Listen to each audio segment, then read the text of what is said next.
Good evening. Today is Monday, March 21st, 2022. Welcome to the school board work session. The time is now 6:01. The school board would like to take this moment to respectfully acknowledge we are residing on the traditional land of the Dene people. Our mission is to provide an excellent, equitable education in a safe, supportive environment so all students will succeed and contribute to a diverse and changing society. Can we get the roll call, please? Mr. Sampson? Here. Thank you. Mrs. Matheson? Here. Thank you. Mr. Doran? Here. Thank you. Mrs. Sanderson? Here. Thank you. Ms. Marati? Here. Thank you. Mrs. Smith? Here. Thank you. Mrs. Luke? Here. Thank you. The board has a quorum. Thank you. This evening, we will be discussing the fiscal year 2022-2023 budget discussion and work. Core value, center everything we do on the student and student learning. I would like to turn the time now over to Mrs. Moline in administration. Thank you, President Luke. So starting tonight, I'll go over a little bit of a tool that we've created to help us do our work tonight. And then I also want to just go over the highlights of the memo that was sent out about the additional funding and the changes that the board had requested or talked about in previous meetings. So with the 6 intensive students approved by the state, a little bit of background on how that happens and timeline, that sort of thing. So we submit applications for our intensive resource students, and then the state goes through their process, and then they give us the final approved list. And that happened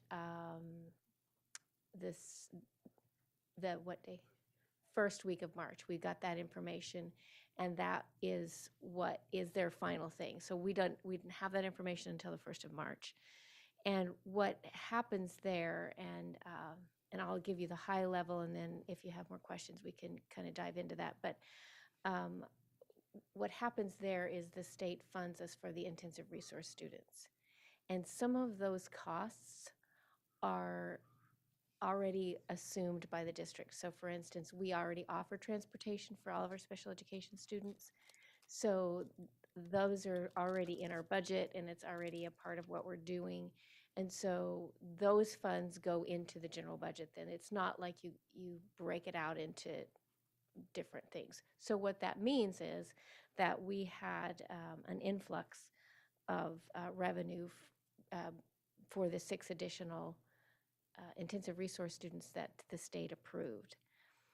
So with that, we moved 2 of the music positions that were previously in CARES into the general fund to join the 3 that were already there, giving a total of 5 district-wide music teachers in the general fund. And the other thing I wanted to just highlight in this for clarity is the 0.5 FTE aid at Barnett. While it looks like a movement or a change, it was a true up, something that was omitted in the original proposed budget. It was there all the time. Well, it wasn't there all the time, but it was a full-time that only was accredited a part-time, so we fixed that error there. So that's in the general fund budget now. And then also, I wanted to just real quickly go over our CARES funding, that 3rd paragraph in the memo there, and some of the expenditures and clarity for that. And to do that, I'm going to have Mr. DeGraw talk about our CARES funding. There were some questions that were generated for tomorrow night's consent agenda, so I thought we'd just cover some of that tonight to hopefully add clarity to the budget here and help us with our conversation. So, Mr. DeGraw, you want to talk about the CARES funding consent agenda items to start with, and then we can take questions? Yes. So The board receives our CARES, the fiscal notes, and I don't recall the name of the other document that is in the packet. The board receives those documents once DEED has approved our application. This is the second year that the CARES 2, a CARES 2 award has come before the board. The last one was back in May of last year. That was the initial one. This is the second one that the CARES 2 award has come. That the CARES 2 award has come before the board. This is the first time CARES 3 has come to the board. It's the first time that DEED has approved our application for that specific grant. CARES 1 was approved by the state actually in June of 2020, and an award was never provided to the board at the return in the fall of that year. So we can provide the board a similar sheet for CARES 1 outlining the expenditures of that grant. We will provide that for you here shortly in the coming days. So basically, board policy and district practice has been for these awards to come before the board once the state has signed off on an application. And one other clarification of a question that was posed to administration was asking about the dates that funds were received. We don't receive funds. We don't receive money from the feds. The state holds the dollars. Our applications are approved, and then once we've spent the dollars, then we request reimbursement from the state. So we don't necessarily receive funds. Vast majority of our grants work that way on a reimbursement basis. So if there are any other questions on that. Ms. Marotti? Thank you, Mr. DeGraw. That question was mine. I guess instead of when were funds received, when were funds awarded for each CARES 1, 2, and 3? So officially, and I have a few dates here, officially awarded by the state was June of 2020 for CARES 1. And again, a fiscal note was never brought to the board, so we will do that. We will provide information to you on that in the upcoming days. For CARES 2, there was an award in May of 21, so a little less than a year ago. And then we currently just received another official award for CARES 2 as well, and that's what initiated the fiscal note and the what's the name of that second document? Somebody help me. The summary. CARES 3 was awarded on February 2nd, and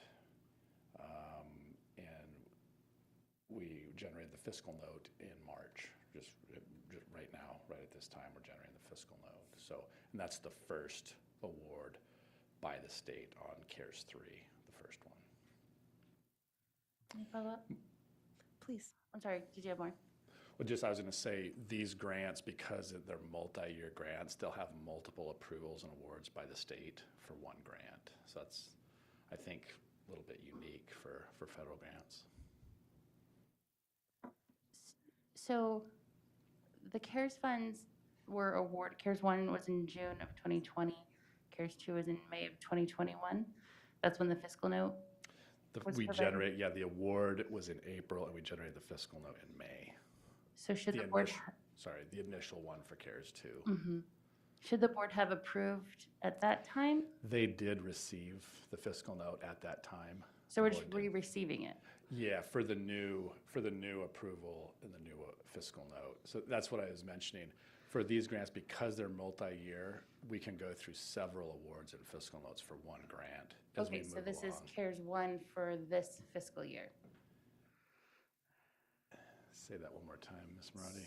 So this is the ones that are currently on the consent agenda. Mhm. CARES 1 that was awarded in June of 2020, but is on our consent agenda for tomorrow.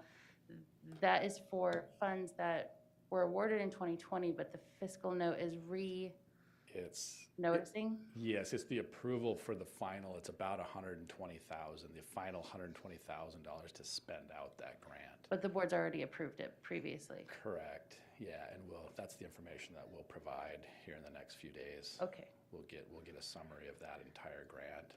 And the 120,000 in two different notes for CARES 1 is the last dollars to be spent out for CARES 1. okay. I have other questions, but I can, if other people had. Any other questions? Ms. Marati? So I sent 3 questions. That was one of them. The next one is that the notes reference funds that'll be used for FTE, but the CARES funds, and I get this question from the community all the time. Okay. The CARES funds are providing multiple different uses. Can we talk about how we're getting around that? Not using it for what it references it's for?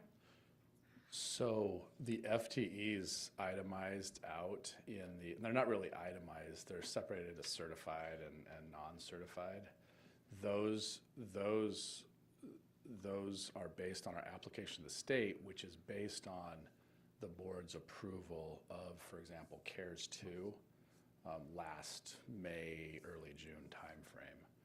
So the budget, the CARES list that was approved by the board for CARES 2, for example, we submitted our application based on those line items. And so the FTEs, while they won't necessarily be exact, because that's important to note, is once the board approved CARES 2, for example, the district went out to spend those dollars based on those specific line items. One example that's easy to just use is the music, district-wide music allocation. There was right around 6 FTE. We had difficulty filling all of those spots, and then we had further difficulty filling building level music teachers at elementary schools, for example, and some of those we had filled with. Long story short, we make our best effort to follow the list the board approved, but it doesn't always work out that way.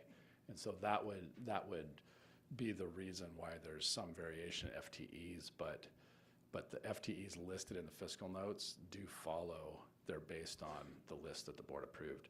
Now for CARES 3 in last year's budget process was extremely vague and hazy, and we hadn't even received an award amount during last year's budget cycle. So there's going to be some variation there based on us not having a lot of specifics. We have a lot more specifics now this go around this year, and so as you guys will see, as the board will see, and the public will see, we're very specific with FTEs in our proposed budget. And it'll be a combination of 2 and 3. We're finishing out 1, and then 2 and 3, mostly 3, a little bit of 2. So, but our intent is to follow the best we can the list that the board approved last year, and then that we'll approve this year. Okay, I have one more question. So the grant documents state that we must have meaningful consultation with all stakeholders, and they specifically list the exact stakeholders that we're supposed to have that meaningful consultation with, to include students, families, schools, administrators, teachers, principals, and then it even includes tribes, civil rights organizations, stakeholders representing children with disabilities, et cetera, et cetera. How are we in compliance with that? Because I don't recall us doing that. So I can speak to my specific knowledge of that process that I've followed, and if others want to chime in additionally, that's wonderful. From what I'm aware of, there were surveys that were utilized last year. We had the regular budget process, which, and I think it's safe to say that there's room for debate on what meaningful consultation means. And so I think one of the ways is for public testimony. There was a process last year. Also, a side note is in GMS, we do outline the process that was followed last year. I, for myself, can speak specifically to two different meetings that administration has held with the bargaining units and had some significant dialogue there. I'll just be upfront and honest. There was a disagreement on what meaningful consultation means, but it was a friendly disagreement. And, you know, but, frankly speaking, a lot of those meetings was taken up by, asking questions about specific dollar amounts. And, there's a lag between the GMS system, and the rate at which the district is spending the dollars, because it's reimbursement in nature. We're spending the dollars first. We're not requesting the dollars till some point in the future. There's a lag there. And we specifically, because of our lack of capacity, especially now in budget season, we're requesting reimbursements on a quarterly basis rather than a monthly basis, just because of lack of capacity in my office. So, but yeah, I've attempted to hold some meetings from my office on my end, and I know we've reached out and had survey feedback requested from different groups, and so that's what I can add to that conversation, and I'll be very open to this date. The one request that has been posed to me in my office specifically is the request for additional COVID leave. For usage of CARES funds, and to this point, administration just hasn't seen that as an appropriate use from our end, in our opinion. So we can certainly continue to have open dialogue on appropriate uses of CARES funds. We're very open to that. And I would just add to that, while I wasn't in the district when this happened, I was on the other end of it at the state level, and there were several state surveys that went out, and thought exchange sessions that this district participated in, and those each individual district had an opportunity to participate, give feedback, take part of the survey, and then the results of that were disseminated to each district. So this district did participate in that. I don't have those numbers, but I know they were a participant of the thought exchanges that were sponsored by the state. And just to wrap up the talking points on the CARES dollars being spent out, GMS is going to start to show significant dollars being spent out of both CARES 2 and 3. So as we continue on throughout the year, there'll be significant expenditures start to pop up there. Can I follow up one more time? Sure. And then Mr. Dorn is in the queue. To clarify, GMS is grant management system. Yes. And I think I also disagree with the definition of meaningful consultation. However, if that has been provided to DEED and they have approved it, then it's on the state now. Do we have any documentation that says that that's what we did? Yeah, we could certainly find that information and provide it to the board. That was submitted to DEED through GMS regarding our processes of engaging the different groups that you referenced. That would give, I think, a lot of people a lot of relief about being in compliance with this federal funding. Certainly. I'd appreciate it. And Yep, that's up absolutely. to you, if that's okay. Yes, that would be wonderful. Thank you. Mr. Dorn? Thank you. Two quick things. One is thank you to the administration for your clarification on those consent items regarding CARES funds for tomorrow, and bring that forward tonight. That answered the questions that I had sent in, just that process. And then just an observation that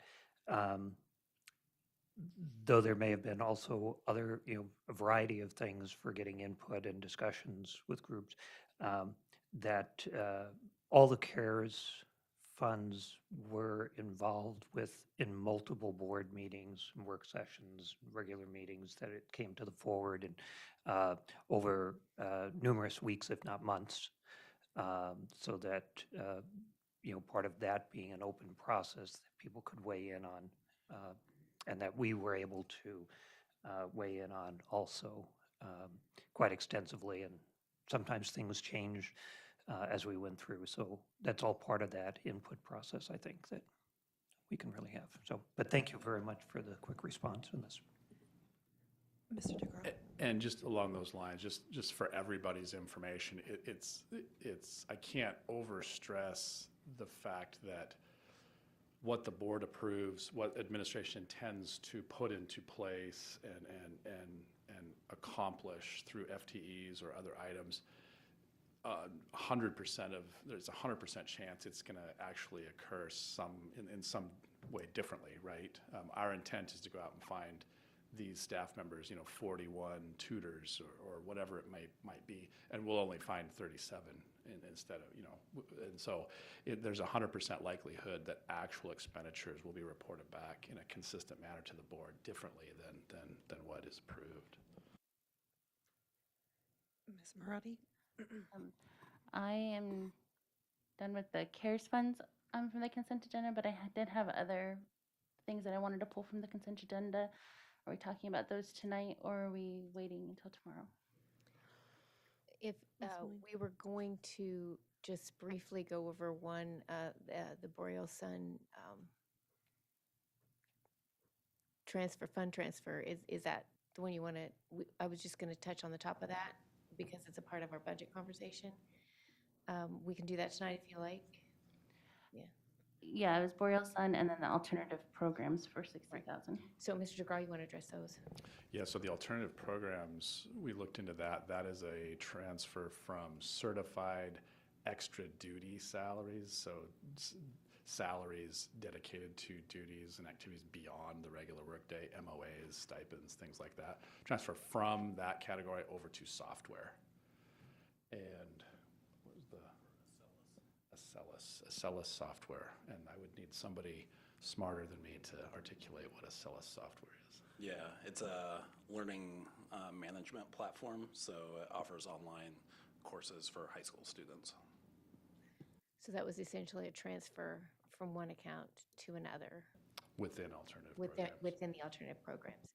And the Boreal Sun, Yeah, so I can't specifically speak to those transfers. We don't really, board policy is for dollar amount limitations do not apply. Those limitations do not apply to charters. So I don't even monitor amounts. The charter has full autonomy to make transfers within their budget. so the charter schools establish their budget process, and they do all of that, and we don't have say over that. Ms. Marati? Did you? So if we want to know what these funds were used on, then what process do we take?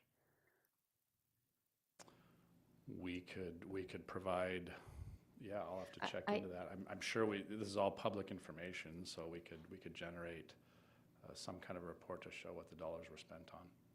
Yeah, so I would say, because that is the charter school process, that you need to talk to the APC about what process they used and what those funds were expended on.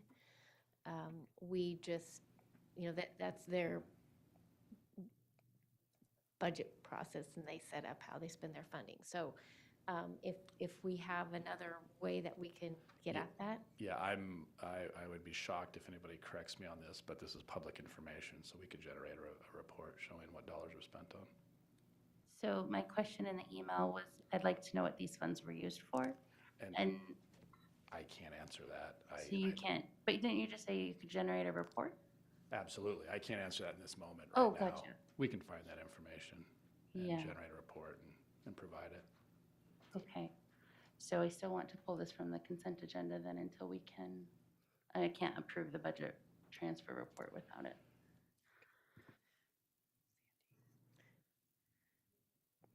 Just to clarify, excuse me, is it that you want every transaction that they've done through the?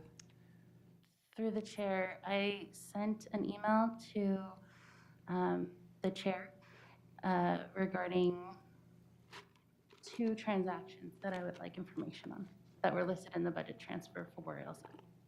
So we'll make sure you get that information, Ms. Weaver. Okay, thank you.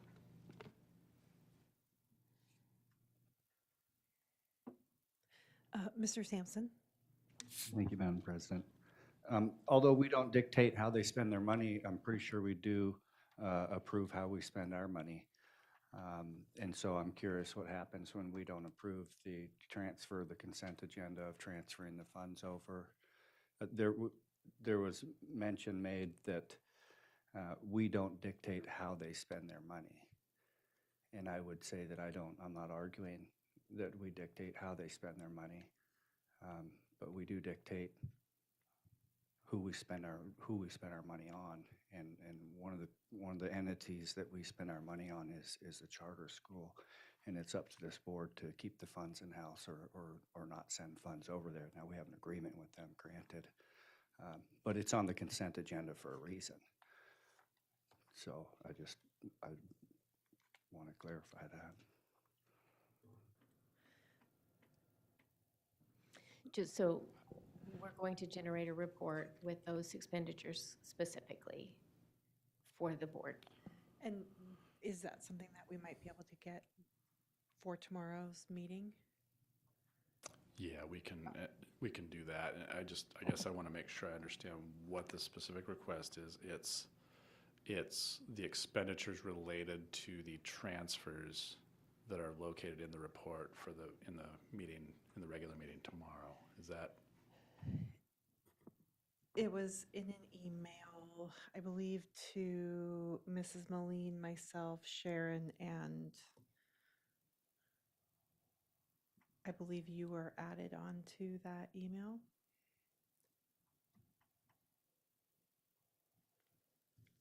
Okay. Ms. Murad, would you mind just resending that email and then including Ms. Weaver? I apologize, Ms. Weaver, onto that, just to ensure that they know exactly which question you do have or which line items that are questionable. That way it's at the top of the emails and they'll be ready. Thank you.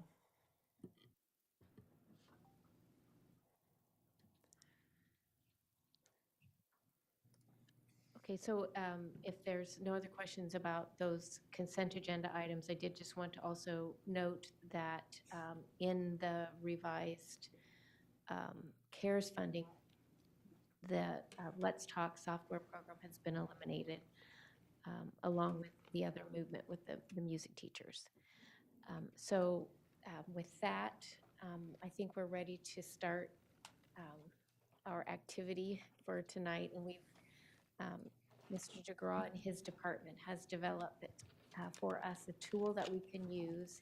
It's an interactive spreadsheet that is divided into funding streams. So we'll have our general fund bucket, our CARES fund budget bucket, and then the third will be our not funding budget. So as we go through the conversation that the board had at the last meeting and the things that they addressed and wanted to address, some of those things were put into the different buckets. And what this activity does for us is shows us if we move something into the general fund, it'll give us a bottom line of how much needs to be adjusted. So by moving X into the general fund, it will be a negative of X dollars that we need to decide what we want to do with. So are we clear on how this is going to work? Yes. Okay, so Mr. Sampson had something, and I believe I saw Mr. Doran have a head shake. So we'll okay. start with Mr. Sampson, and then we'll go to Mr. Doran. Thank you, Ms. Luke. I like this, what you've got going on up here. The tomorrow's consent agenda, it says grant acceptance, CARES 3. We are approving the acceptance of the money, but it does not necessarily mean that we are approving how we're going to spend it. Am I correct or am I incorrect? So what that amount is, and it comes out to be like so many $1 million and 34 cents, that's what our reimbursement amount was. So we've submitted to DEED that amount because that was how much we spent of what they approved. And so what that consent agenda item is doing is that we're just accepting those funds like we would any other grant that we get. That the amount has already been approved, and that's kind of somewhat misleading when we say we've gotten $32 million from the federal government. We don't have $32 million. We apply for that $32 million, and then as we spend it, we submit our reimbursements, and then the state sends us the money. And what this is what we've applied for our reimbursement, and now they're giving us the money, and the board is accepting that money now. And that'll happen next quarter when we send in another reimbursement request. They'll send it to us, and then we'll say, we accept that money. Each time that we submit a reimbursement, we have to accept those funds through this process. Does that answer your question? You did, thank you. And then we do another step later and approve how we will spend the money. Right, so each of the CARES grants, we apply for, and they say, yes, you can have that much money, but they don't give it to us all at once. We get it in chunks as we apply for it. And then, Mr. Doran, did you just need a clarification of how this will work? Thank you for noticing my gestures. No, I'm fine with it. I will figure it out as we go through. I was just So that was kind of I a was just high being level. flip. It's an interactive spreadsheet. Right, I like it. Okay, all It's right. fine. I was just, Okay. I'll understand it as we go through. Okay. Thank you. Well, make sure you understand if there's something that I can say that helps you clarify our process that we're going to have here. And I thought this would be a good tool for us to use in our conversation as we look at the conversations that the board has had already about some of the thoughts, and we distilled those down in our last meeting, and you have those proposed adjustments in your packet. And so some of those we've already moved, like the Let's Talk app has been taken out of the CARES. And then the other items there in your packet that shows what we've talked about are also on this spreadsheet. And you can see how, like the dollar amount of that cost. And so we need to identify where we want to have it in the CARES funding, in the general fund funding, or in the not funding. Ms. Matheson? So we're saying that this is interactive, and was it shared with us, or? No, I think Mr. DeGraw has it, and he's going to be the driver for us. So when we put something in, he'll put it in there, and then we'll be able to see where that puts us in our general fund. So, Mr. DeGraw, if you'll just do like a quick walkthrough of what you're showing everyone, so we can get our heads around what's going to be happening. Absolutely, thank you. So over here on the far left column, it'll be the summary portion of changes that are suggested or looked into. Top line is general fund. This is the total general fund budget as we stand now for our recommended budget. Any adds or cuts to that will be reflected here to adjust the grand total here. You know, if we have a variety of adds and cuts, the difference will show, you know, the total up or down that we have, combined cuts and adds. Here below, we have a CARES summary. This is total estimated that has been showing up on our various CARES budgets that we're looking at.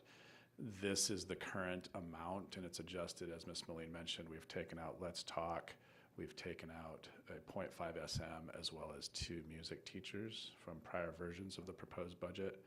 And so this will be a net total for CARES based on any adjustments that we look into. Over here, we have the CARES, the proposed CARES budget, a listing of all the items. Here in this section, we have FTE related, so personnel, staff related proposed expenditures. And that particular list you have in your packet, so that you can refer to in your packet. And then over here on the far right, we have non-personnel related proposed CARES items. Below these two columns in blue are areas that the board has provided us that they would like to look at for consideration. So legal, board stipends, board lobbyist expenditures, board travel. And at the bottom of this personnel section, we have other areas. So maintaining PTR, reinstating Barnett positions that are currently out of the proposed budget, athletic directors, and then librarians as well. So we can add to this list. We can not consider things on this list. And what, just to give a very, very brief example, let's say hypothetically, somebody suggests that we maintain our current lower PTR with CARES. We enter CARES and it's going to be an add. And you notice that number immediately update from, oh shoot, it deleted my undo button, darn it. I'll just do this. There you see the CARES number increase the add amount and decrease the remaining amount. So if we go CARES, oops, I can spell. So the 10,275,000 goes to 13,391. It reduces the amount available in CARES from 4 million down to 1.7. So that's a simple example of how the exercise can work. So how this can help us, we have our list here that the board talked about at the last meeting, so we can go down through this list and put them in our bucket that we want to fund them from, and decide, is that what we want to do? If so, then we'll adjust it in a different way. So that's a little bit how this tool can work. And from your list here that you have in your packet that we generated from the last meeting, when we went through our checklist of things that you had talked about, one of them that we did talk about was maintaining the lower PTR to the target sizes that are on your spreadsheet there at the bottom. So if we were to do that, that's essentially what Mr. DeGraw just did, is that it would be approximately a $3.1 million add to CARES. So, so if we do that, it reduces our reserve. So that's something we could do. If we wanted to do that and take something else out to increase that reserve, we could do that. But this just gives you a visual of what it would mean if we maintain the PTR to the current ratios that we have now. So I'll put that out there. That was just the first thing on the list. We can start there. We can start with any of these on the list that you've already talked about, or something that we haven't talked about yet. But if you want to articulate your thoughts, we can work this tool to help you understand it. Mr. Sampson? Does this mean I get to go first? Yes, you do. Okay, my recommendation would be to take the increased funding that was allocated from the state that we just came into that deals with high-intensity resource students, our special ed kids, and take that money and allocate it to the special ed department, minus the base student allocation, of course, because all kids need to pay their fair share for buses and whatnot. But I would say that the students that are high needs and the state allocates additional funding for those students, there's a reason for that, and I'm really confused. I understand that that's what we've done in the past, and it almost feels like we're stealing from intensive care kids and just dumping the money into the general fund. And although we've done that in the past, just because someone's gotten away with this in the past, I don't necessarily think that we should do that I don't want to, I wouldn't support doing anything of that nature if I had the ability to have a say on that. I think we could really develop our special ed program, and there's a reason why we get increased funding for those students. So I'm going to have Mr. DeGraw talk about that, and then Mr. Corio can weigh in on it too. So, Mr. DeGraw? Yeah, absolutely. I'll provide my talking points on the topic, and then Mr. Coyle can come in. And what I hear Mr. Sampson articulate is we want to take care of our special ed students to the best of our ability, and I think That's not what I said. Okay. I said I want to take the money that was allocated to the kids and allocate it to the kids. I don't want to have a conversation about us meeting standards and taking care of the kids. I want to take the money that was given to us by the state and spend it on the kids that it was allocated towards. Okay, thank you, Mr. Sampson. So I propose that the district has already allocated, prior to those 6 additional kids being identified as intensive students, the district already allocated resources to take care of those students. The district has our number of students, our projections, they have their situations, their conditions, their IEPs, and the district had allocated resources to take care of those students and their needs prior to the state identifying them as intensive type students. So one option is to take that $460,000 and put it into our special ed department. It's administration's position that we wouldn't get the best use of our dollars because we had already allocated resources to those students. So regardless of whether the state ended up identifying them as intensive students, and now the state identifying them as intensive students, it doesn't change us providing what is needed to realize their IEPs. So, Mr. Corio, you want to add to that? Well, I think what I'd like to add is, I went through a similar thought process a few years ago, and then working with Mr. DeGraw, just kind of thinking about the costs of providing support for special education students that is beyond what is in the special education budget.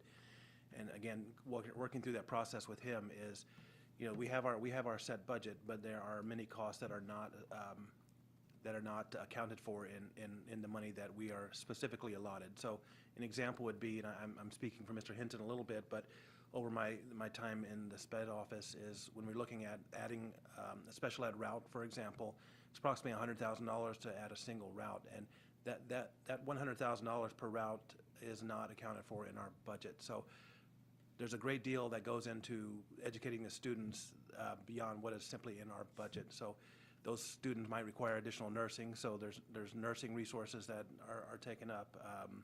Again, there's busing, there's other equipment that is in classrooms, those kind of things that may not be part of our budget, but are coming out of the general fund. So again, the philosophical part of that, I understand Mr. Sampson's argument as well, but again, I just reiterate that the budget that we were given prior to knowing that we were getting a few more students, I feel like that was adequate to meet our current students' needs. So the students that we're talking about that we added, they're here now and we're serving them. And the only reason I can say right now that if we're not providing all the services that we want to, it's because of open positions. It's not because we don't have an adequate allotment to hire the people needed to serve those students. And just to add is that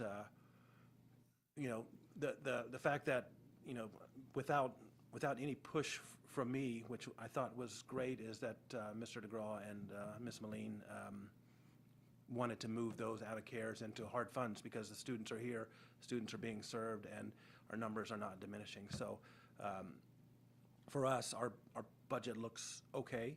I also feel confident that if we continue to add students, or we get particular high-need students, that I could walk to Mr. DeGraw's office and say, I need this because we can't meet the needs of students, and he's been wholly responsive to those requests, and as has Ms. Moline. Did you have a follow-up, Mr. Sampson? And then I have Ms. Marati in the queue. Yeah, I guess I'd follow up. I'm not arguing that we don't already meet the needs of the special needs students that we have in the district. Of course, we meet those needs because we're statutorily required to do as much. I'm confident that we meet the minimum standard that's out there. What I'm talking about is money was allocated towards those students. And at the end of the day, we decided to take that money and dump it in the general fund and spend it on whatever the wind's blowing, left or right. Today, it's whatever's up on that list or whatever we take off the list. You know, and I'm not arguing that there's not other additional costs that's shared by the district. What I'm saying is if you take every dollar and every penny that's been allocated federally and from the state for special needs students and compare that to your budget, if there's an extra dollar left over, it goes to those students. And so we can sit here all day and say that there's other expenditures that the students enjoy that are borne by, you know, the mass that all the other students, but it doesn't speak to the fact that basically there's a comparison between how would we say our homeschool students, we make money off of them. And because the money allocated towards them, we don't spend as much on them. So they're little money makers. And you could argue the same thing with our special ed kids. We're making money off of them. And so I take issue with it. I don't find it to be a philosophical debate. I find it to be highly disturbing. And I would recommend that we allocate the whatever funds the state gives us and the federal government for those kids, we keep it within the program. It's pretty simple. So I can absolutely do any scenario that the board would like to do. Just one last thing I would point out related to our funding at a state level, it's what's called a block grant, meaning the revenues that we receive intentionally are not intended to be prescriptive in where they go. The state does not allocate special ed funds and dictate to the district, you are required to spend every dime of the special ed funding you receive on special ed. They're intentional in saying that's not the case. They provide a block grant, a bucket of money that at a local level, districts have the autonomy to redistribute the way that best fits their communities. So we absolutely can spend the dollars however we like, and that sounds like Mr. Sampson's position is that we spend special ed dollars that we receive on special ed students. So, but I just want to point out that it's very intentional the way the state funds us in a block grant format that is the opposite of prescriptive. We receive CTE funds, for example, that most districts in the state don't spend anywhere near what they receive. We invest heavily in CTE. We've made that choice. That's an example. So we spend very, very close to the dollars that we receive from CTE in the formula. But, you know, do we track it exactly every dollar? We don't. But Mr. Sampson, did you have a follow-up? And then I have something after you. Yeah, I'll probably follow up with every follow-up of my own. So I understand that the state doesn't require us to spend the money on those students. Obviously, that's because that's what we've done in the past. I'm not sure if people are missing the point when I say that just because we've done that in the past, in my opinion, doesn't mean that it's right. Just because you're allowed to do something doesn't mean that you should do something, and I think these students deserve better. okay. So I'm gonna go ahead. Oh, I was just gonna say something. I don't necessarily disagree with you at all on that. Just thinking about, you know, my own children and everything. But I think what Mr. Coriel kind of brought up is that transportation for these students is about $100,000 per bus route, and it's exponentially more expensive. Or music, our music educators will be educating our students who have special needs, or our PE educators will be educating our students who have special needs. CTE will be educating our students who have special needs. And so I sit there and I think about special education holistically, where we talk about the need for least restrictive environments and placing our students in typical peer activities, such as music and CTE and PE and all of those other opportunities. I do not agree with stripping special education funding from our special education students. But if we are fully funded at the special education level, and the needs of those students who we received extra funding for are already being met, their, what would you call it, their, oh my gosh, my mind is just going blank, I apologize. Just how they are being funded changed, not necessarily their level of abilities have changed or their disability has changed. I think that's a wonderful opportunity that we have to reinvest to allow for other opportunities for all of our students, for our SPED students to have the opportunity to join band or, and that would include special ed students from all the schools. Anyway, that was just kind of my point is I don't want to strip money from SPED, but I also understand that it could be utilized holistically speaking to help all of the students in something like music education. Mr. DeGraw and then Mr. Sampson and Ms. Marati. Thank you, President May I Luke. comment quickly? Oh, yes. I just want to bring up another part of special education funding is something called maintenance of effort. And that is, the federal government says that the district with some special circumstances, putting that aside, is that we have to spend a similar amount on special education students per student every single year. And there's penalties for not meeting maintenance of effort. We can lose our grant funding. So what I would say as far as our spending is, we were a little bit under maintenance of effort and we brought this to the attention of Mr.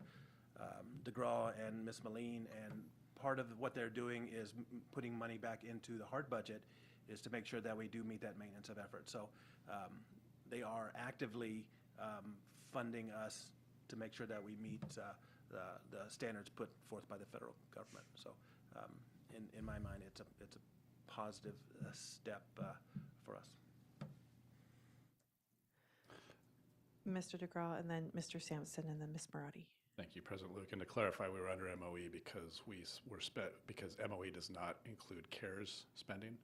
So the bottom line was the district was still spending enough dollars to meet the standard. I have illustrated, I've heard a couple of different board members now articulate the desire to have district-wide music teachers. This is based on scenario 2, so 6 FTE music teachers right here in the general fund. So we're general fund, we're gonna add, creates a deficit of $700,000. So there's illustrating what I'm hearing Mr. Sampson articulate. I guess I should clarify that that's what his intentions are. There's no correlation between any other department and my desire to allocate the funds to the students that met the requirement in order to harness those funds.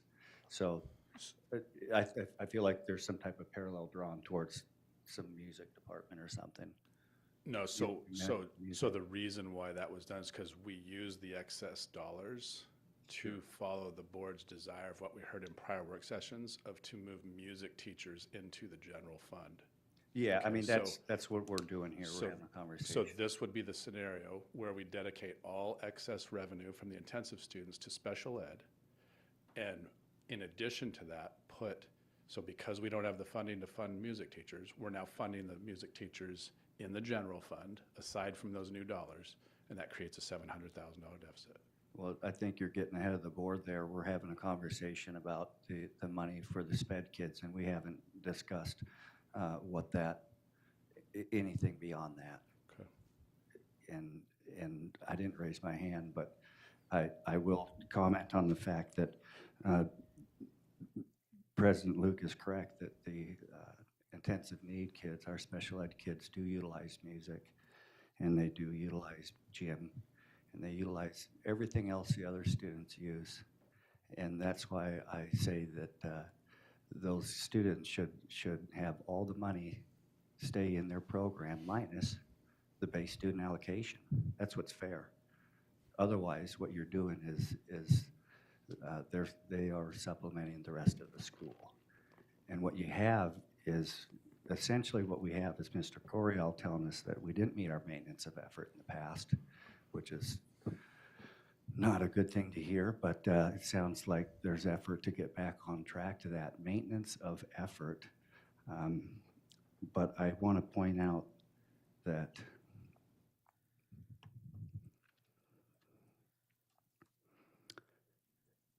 if we are meeting the standards that's required, then essentially what we're doing is we're encouraging government overspending, because if we don't need that money for those students, then why is it being allocated towards them? And if we keep taking those dollars and subsidizing other programs, be it maintenance positions or district-wide music or CTE teachers, it means we're receiving more money than we actually need for those kids. And it's called government overspending. And if we would take that money and allocate it towards those students, we'd have the best program ever for these kids. And maybe the state would stop sending us so much money. But to Ms. Luke's point, they do utilize buses, and that may be a shared cost, an increased cost specifically to SPED kids. You add a route for one SPED child, it's $100,000. But I think we're missing the point that if we're making $8 million on our SPED kids, the $100,000 route doesn't mean anything. We're still subsidizing the rest of the district. So my point is I want to know how much they cost, how much we get for them. If they cost $30 million and we get $40 million for them, they need to keep the other 10.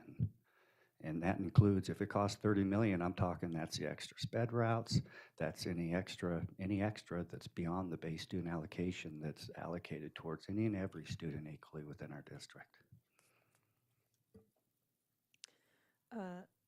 Ms. Marati and then Mr. Doran. I guess I just want to know how we're going to navigate the board ideas tonight on what we want to fund or cut or et cetera, along with Mr. DeGraw's spreadsheet. I'm not quite sure what we're doing. Well, what I had said earlier is that we could start with our priorities that we went through before and use this particular instrument, this tool, to put in the asks, the ideas of the board, and then the board can have a conversation about it if that's where they want it to land, or if not, or if they want more conversation. This tool was just to help facilitate the conversation. So we can start with our list here, and if other things come up, we can put those into our handy dandy little tool here and see what we're dealing with. So Mr. DeGraw illustrated how it could work. If we want to add things into the general fund, he can add that in there and show us what that would mean for a deficit. And then that would inform us, do we want to keep it in there? Do we want to fund it with CARES? Do we want to not fund that particular thing? So this tool is just to help in the conversation of what each add or subtract would mean in the area of fundings, because for this year we actually have 2 budgets that we can work with. And so what the work of the board is to decide your priorities and what you want to have funded where, and what you want to set into the not funded pile. So that's the purpose of it, and I thought we could just start with the things that the board has already talked about in previous meetings, and that can help launch the conversation for tonight. Is that helpful? So my question is actually for the chair, but thank you for that. So are we discussing our ideas right now if they weren't included in the previous discussions, and we're going to go through each one, or are we can't vote tonight? Like if I have an idea that's different from Mr. Sampson's and he wants to say no and I want to say yes, then how are we going to navigate that? I think that what we need to do is just focus on, because we have a vote on either Wednesday or Thursday night of this week for the proposed budget, um, or the recommended budget, I apologize, and make sure that we just talk about what are the options of acceptable things that we look at as acceptable options within CARES and within the hard general fund budget. And just like talking about music or let's talk, obviously we can't go around and be like, I'll vote for that or I'll vote for that. But seeing what that would do with the budget, Mr. Sampson proposing keeping those dollars within the SPED budget. We can talk about it, we can't vote on it. But looking at that to where we can look at the budget holistically and talk, have you have a turn to say a couple of these things, whether they're on something that we've already recommended previously, or if there's something that you said, okay, I know we've talked about music, and this is a way that we could possibly ensure that music happens within the general fund. That's the time tonight, and that's what I'm hoping that we can do tonight, so that when we have our discussion tomorrow, hopefully administration will have an opportunity to have a little bit more direction, so that tomorrow we have a little bit more of a finalized budget going into Wednesday, either our discussion or our ability to vote on Wednesday, or if it takes until Thursday to vote. So tonight is just much more fluid, discussing the ideas on how we can get to a votable budget, and then making sure that we have a balanced budget, excuse me. And then tomorrow we will continue on with that conversation and hopefully have it just a little bit more finalized. Thank you for that. So if I have ideas that I want to add, shall we go through, like Ms. Milleen said, and go through what we've already talked about and then later bring them up afterwards? Yeah, that sounds great. Mr. Doran and then Mr. Sampson. Thank you, President Luke. Two things, and then I'll pass the baton. One is just the observation about the SPED monies. My experience as a principal and over the years, my understanding of the system is that actually we've been providing these services for intensive needs kids, perhaps even since the beginning of the year. New child enrolls, new child qualifies, a child's needs changes, whatever. And it's an exhaustive auditing and review that the state does, especially for intensive needs students. So you really don't know if they will approve it or not, but you're providing the services. And to me, what this is really, it's a reimbursement in a sense for all of those monies. That money has been spent there out of general fund. And so now, in a sense, we're refilling the general fund coffer, and those monies have been allocated and used for those students this year.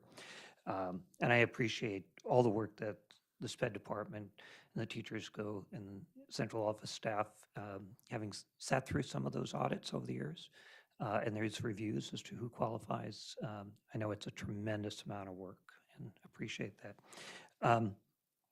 The thing that I'm looking at here is to address PTR, for instance, and I think this is in line, Mrs. Luke, in terms of what you were just saying, but I really like this tool. I've seen versions of it over the years, and I think this really helps. For instance, with PTR, I was one of the ones who put that forward.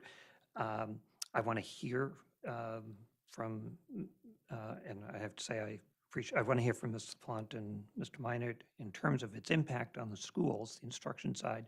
And I want to say I appreciate the conversation that I had with both of them and Mr. Guerrero last week on several topics, this being one of them. But I know what's helpful to me tonight is I have a dollar figure that's 3.1 million if I want my ideal of maintaining the lower PTR we have this year. I have to offset that somewhere. And so getting a chance and getting some clarification, and I will have some questions later, not as part of this part, but also so people know, I have asked as a follow-up conversations with Mr. DeGraw, Ms. LaPlante, and Mr. Minor, through Ms. Moline, is that I may not be able to get that. I have to compromise somewhere. And so maybe some not as high PTR, but maybe not as low. And so it's an opportunity for me to get some numbers to see what I need to offset in terms of that. And I'll talk to PTR a little bit more specifics later on, but I think what we're looking at to do is really get what those dollar numbers are, and I appreciate the administration giving us some concrete dollar numbers, and has given the FTE equivalents, which really help knowing how many people that impacts. So I'm just going to leave it there for now, Ms. Luke, but I think this process will certainly inform me better as to what I might be bringing forward later on for Wednesday or Thursday's motions or whatever. But I appreciate this opportunity. Tomorrow is further clarification time. So.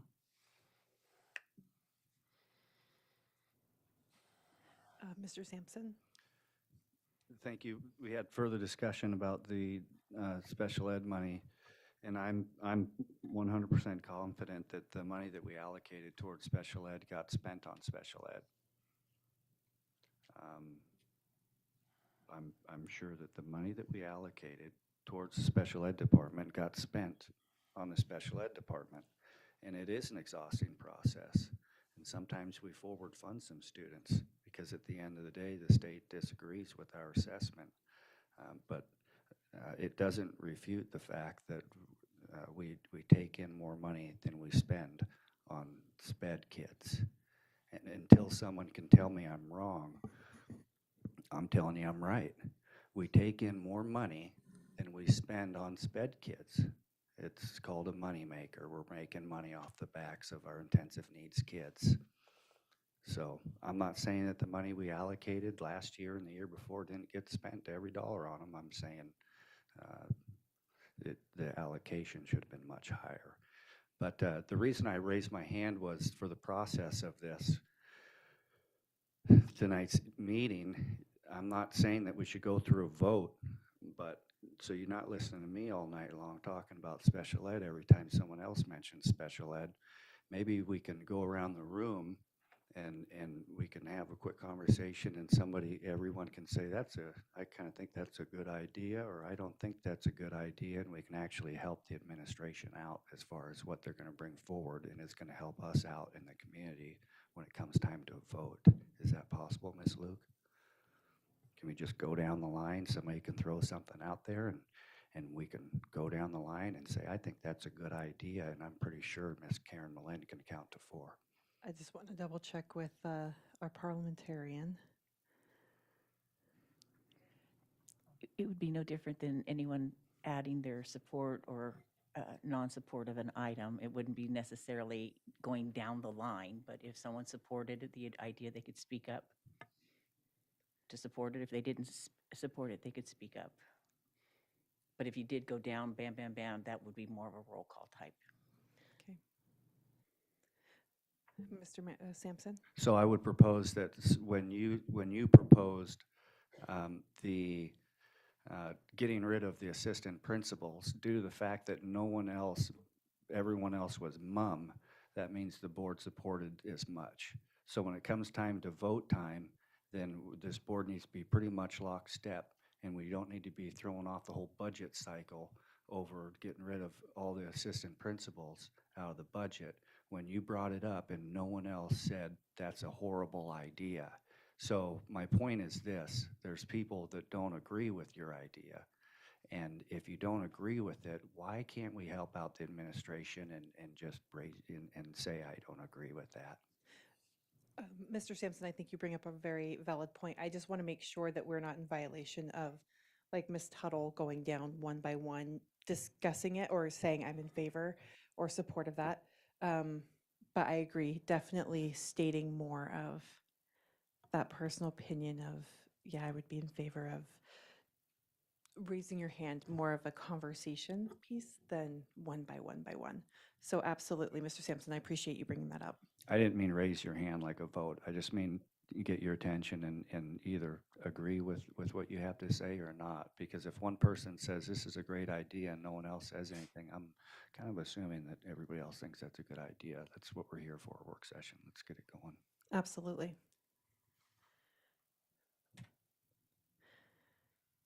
Does anybody have anything that they would like to say concerning special education? Ms. Sanderson? I just needed clarification on what was the standard that Mr. Coriel referred to? It was, Standard of care yeah, or maintenance oh, of effort? Thank you. maintenance of effort, okay. So I just had maybe a question for Mr. Coriel. Is, with the 2 years of COVID, would it be safe to say that we weren't able to meet that because of what the curve that COVID threw us, and that we were pivoting to meet the needs of the students, that we were able to meet their needs? It's just, it didn't come out like we wanted it to. Would it be safe to say that, Mr. Coriel? I'm not sure I understand the question. I guess I would say in terms of maintenance of effort, Mr. DeGraw is correct, is that what partially threw off, or what the primary reason that the MOE was thrown off was because the district was spending the money, but it was in CARES. So, when the federal government calculates MOE and when the state calculates maintenance of effort, they're only looking at hard budget. So we could spend unlimited funds out of grant or something else, and they could still say we're not meeting maintenance of effort because it wasn't in the hard budget. Okay. And you did share with the board that no SPED staff is being cut, but that our SPED students have total support in this coming year. Is that correct? Yes, ma'am. Right now, our staffing is static as of this year. And again, with the numbers sitting where they are, we're still, I think we did cross the 2,300 mark this month. So I feel like we have adequate staffing, and our positions have not been cut. So I think if you're looking at the number of people who will be serving those students, it's the ratio has not changed. Has not decreased. So kids, with the movement of children, they will be getting the same level of service, but again in a different place based on the closures and the redistricting. Okay, thank you. Mr. Doran? If we're ready, I'd like to go ahead and toss out one of the topics. Okay. I would like to address the issue of PTR.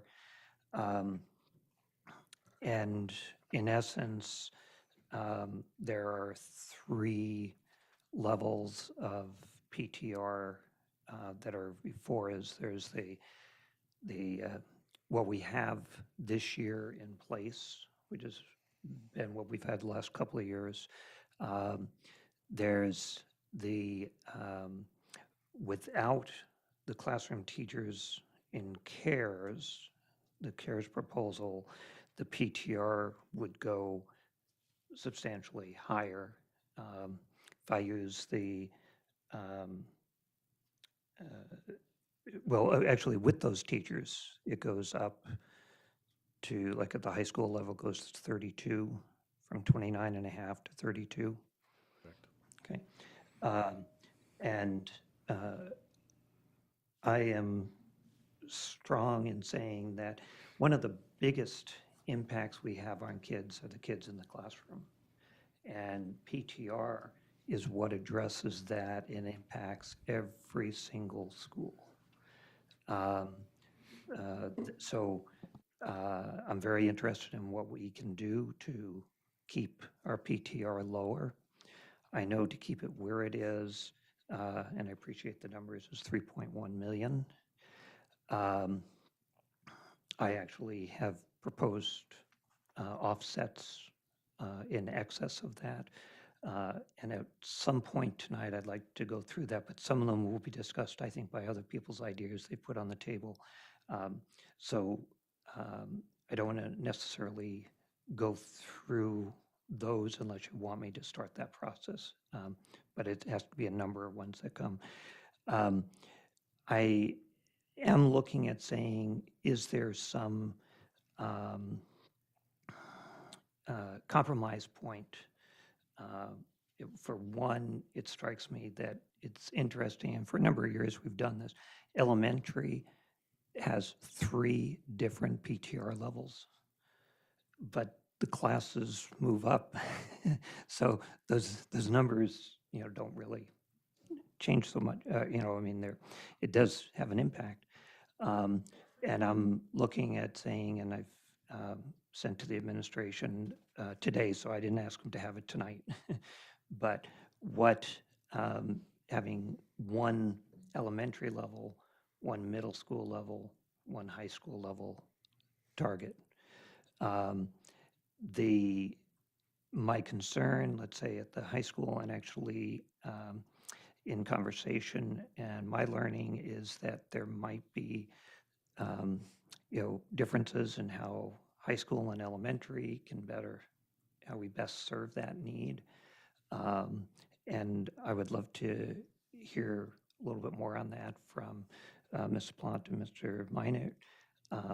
But I'm looking to see what might be a reasonable adjustment.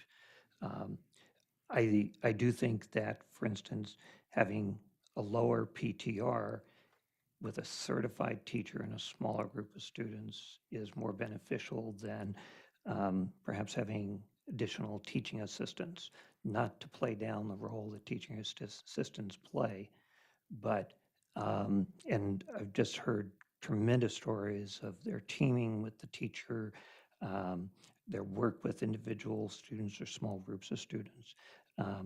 But the larger the class you have, the more difficult and you're pulling kids out, that's more disruptions to the class. And I think if we can keep PTR lower, we can have more effective instruction for the students. And so that's where I'm going, if putting that on the table. But I am looking to see where our compromise point might be, if that makes sense. And if through the administration, Ms. Smoline, maybe we could have some feedback for our consideration. Does that? So if I understand what you're saying, you're looking at those elementary math literacy assistants, middle school math literacy assistants, and charter school math literacy assistants as a possible place to use those funds differently, and that is to maintain the PTR, and the thinking being that you would distribute that support across the entire system instead of just in those particular places. Yes, yeah. So That's like $2 million right. of the three. Maybe I need, maybe the compromise point is 2.5. I still have to come up, and I have other options that. Right. So then, what your question to us at the end of just before coming in here was, what would that $3 million price tag change if we adjusted, instead of this 22.5 for kindergarten, if we went to, let's say, 22, 24 or yeah, 25. some other scenario. Okay, Right. so that is something we can see what the adjustment might be if we went to that other amount. If we in our tool, if we eliminated those 36 elementary math and literacy teaching assistants, the 5 middle school, and the 5 charter school, if we did that out of our CARES funding, and we're working with the $3 million figure, we'd be about $1 million short. And we could do that through a PTR adjustment or through a use of additional CARES funding. Is that, Right, and right now, I'm working within the CARES CARES money? budget with and my thinking behind that is part of CARES is to address specifically student learning and needs that that may have become heightened over the pandemic. And so we don't have it in the general fund as such. So that's why I'm looking at things within the CARES Right. that would offset that. So giving our system one more year in that support to bring us closer to the learning loss, closing that gap. Okay, so I think I understand what you're saying, and we can get you the different numbers if we don't stick to the 22.5, 24, 26, but up it a bit. Right, right. And I'm thinking that planning purposes, long-term, having one elementary PTR target makes sense rather than 3 different ones. I see. And so there's a balance within that. And then I've also suggested possibly lowering the current PTR for high school to 29 instead of 29 and a half. So it's and with part of that, the impacts as what I learned, and I would hope maybe administration can add to it, but what I've been thinking about is, and seem to have learned, is at the high school level, as we go up in PTR, it really impacts the electives and the enhanced offerings we can give to kids. There's, at the high school level, because you have a range of classes, the core classes often get higher numbers in them, and electives get smaller, although that's not true across the board, but generally speaking, it's true. But the fewer electives we can give, it becomes more and more problematic to reach kids where they need to be reached. Yeah, So- that's So true. I'm just looking for options that might make sense, so I don't cut something. The Just to staffing make a impacts number. are different at secondary than they are elementary when it comes to Yep. PTR. That's true. Okay, so we can work on that. But to see the numbers, it is, just from what Mr. DeGraw has punched in there, did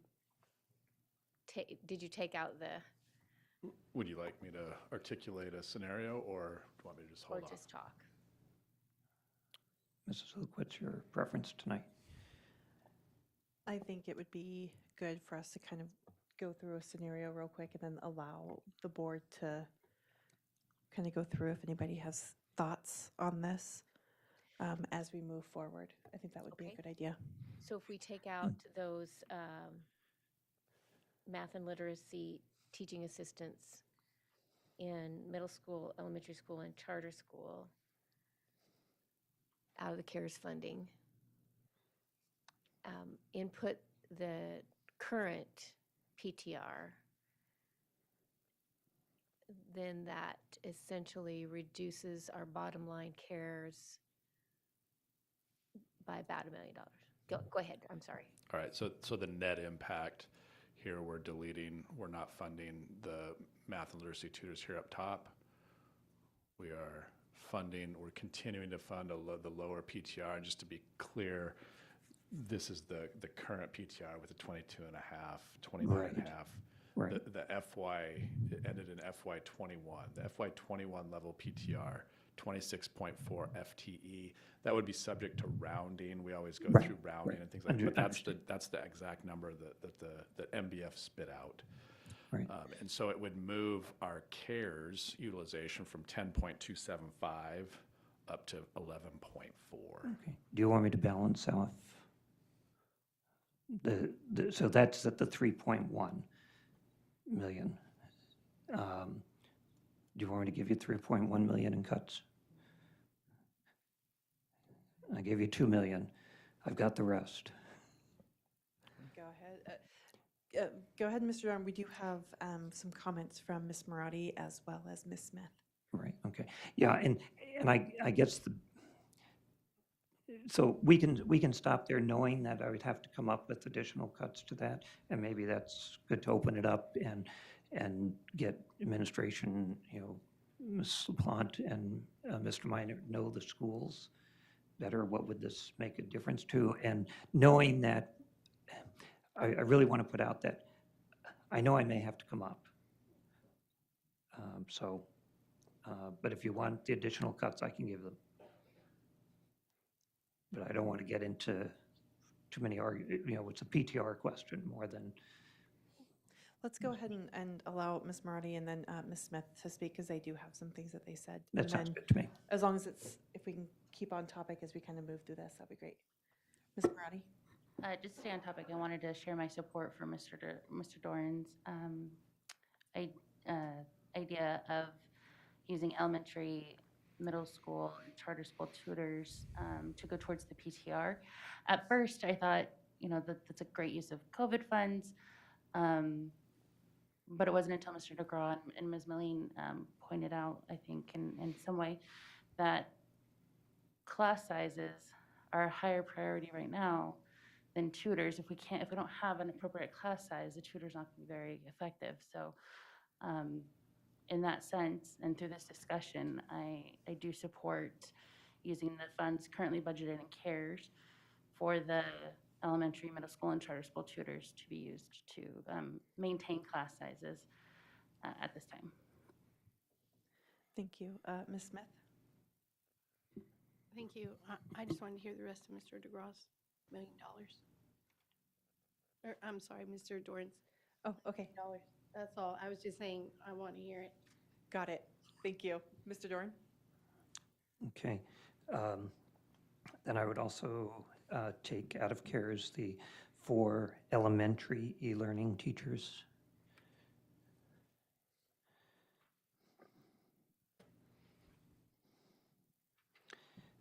And I have the recruiting tech, systems administrator, and systems admin 2 that I would take out of CARES. I'm not against those positions, but I think I would put that back in administration to figure out how they would prioritize positions across the administration. I think that comes pretty close to the 3.1. About 300,000 short. Okay. Then next on my list was the summer school, just 267. And then I had taken out the Let's Talk, which is now is available to us now, and I included that in, and the SSM, the 0.5 SSM, social service manager, that had been on our list before. So that was, and I believe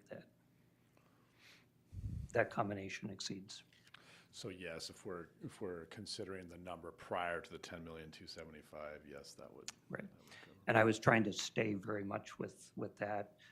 We know we have additional CARES that we could tap, but I'm trying to stay cognizant of keeping something as a buffer for next year. So, but we certainly could use it. Okay, so I think I've covered that. Thank you. We had a couple hands come up. Ms. Smith, Ms. Marati, and then Ms. Matheson. Thank you. First of all, I would in no way support cutting the summer school. It's like the exact thing that COVID funds were meant for. And a relatively small amount of money that impacts a large number of students. And I think that a lot of them are special ed students. But 9 librarians are like $1 million. So that's all. I would propose, once again, the 9 secondary librarians, or possibly as a compromise to that, 3 regional librarians, with one covering the downtown high schools, one covering the downtown middle schools, and another one covering the North Pole Eielson schools. And that is 6 FTE. And that gets a long way to Mr. Doran's $1 million that he still needs.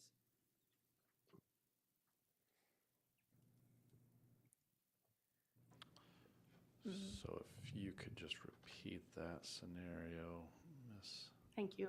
I was just saying that either reduce all of the librarians, which, I mean, I would still advocate for keeping 1 district-wide librarian, so that would be 8. Okay. Or 6, leaving 3 as district-wide. Okay, and yes, just to confirm,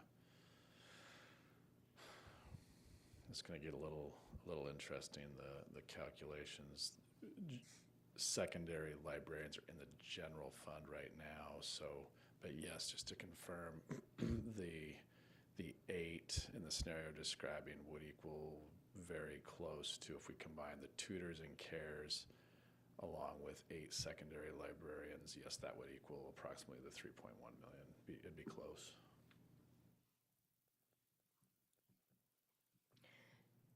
So if I'm following Ms. Smith's scenario, it would be moving the librarians to the not funded list, and then taking some of these positions that were in CARES and moving them to the hard dollars, or to the general fund, thereby giving us the 3 million. Okay.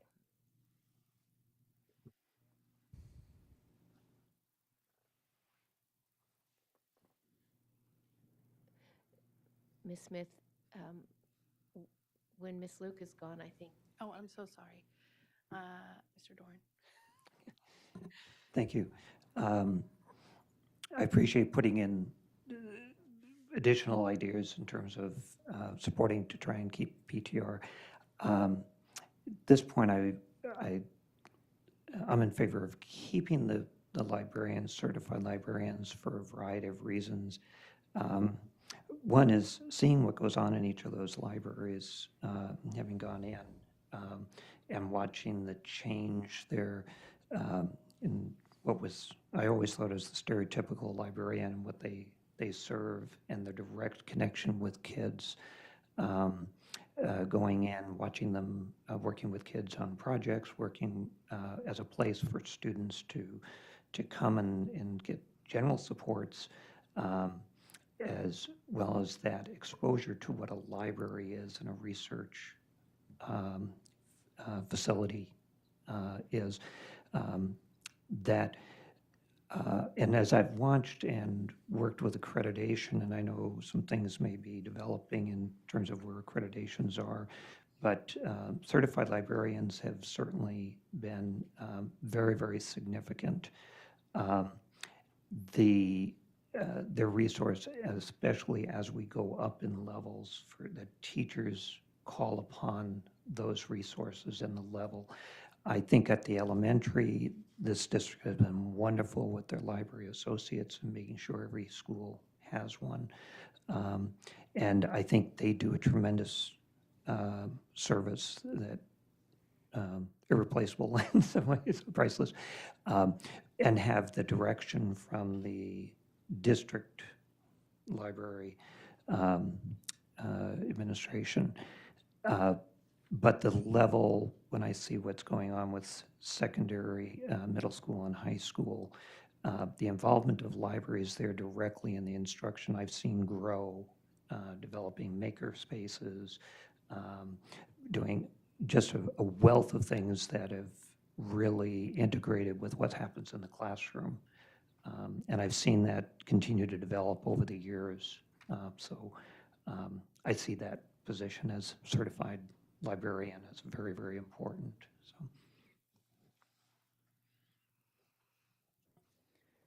So.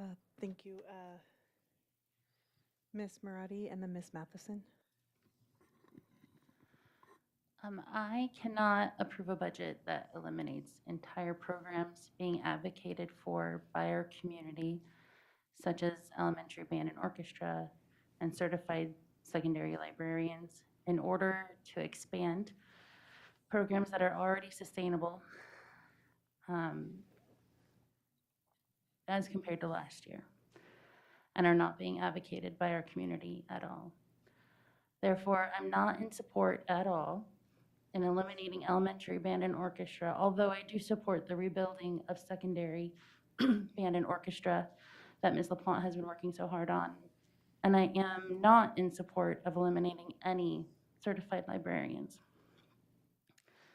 In 2019, the admin surveyed the community to identify our community's budget priority, and that was very clearly identified as class size. So therefore, like Mr. Doran said, I am focusing on class size and our need to come up with 3.1 million elsewhere in the budget in order to maintain class sizes as they are or were this year. Therefore, I am in support of reducing duplicative programs that I have found and that maybe could be corrected by Mr. Minor or Ms. LaPlante. For example, I agree with Mr. Doran's comments about eliminating elementary e-learning since it can be facilitated through BEST while using their allocations for curriculum. Another example is CEC and Innovations Academy. Both programs are fantastic and I respect and appreciate both of them. However, I do suggest combining the two programs into one if that may create a savings or additional teachers that can go back into the PTR.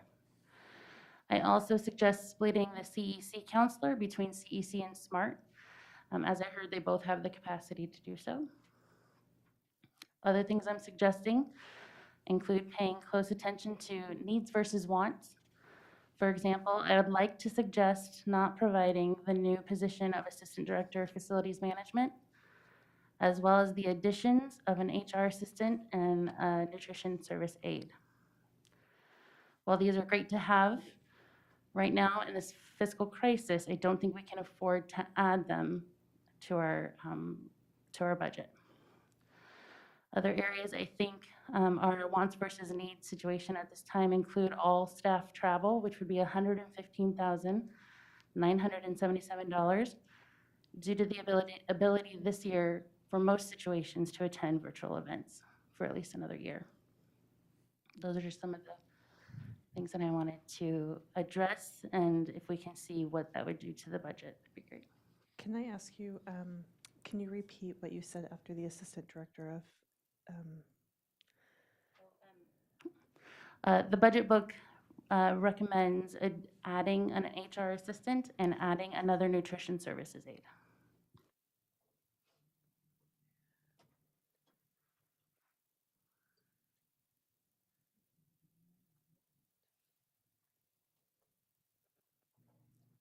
Sorry, I was just writing all of that down. Thank you.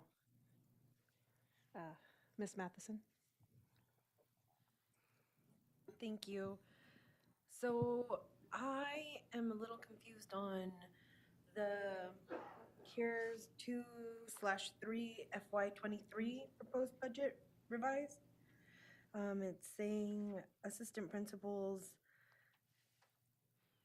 so 2 senior high school assistant principals for 331,812, or 331,812.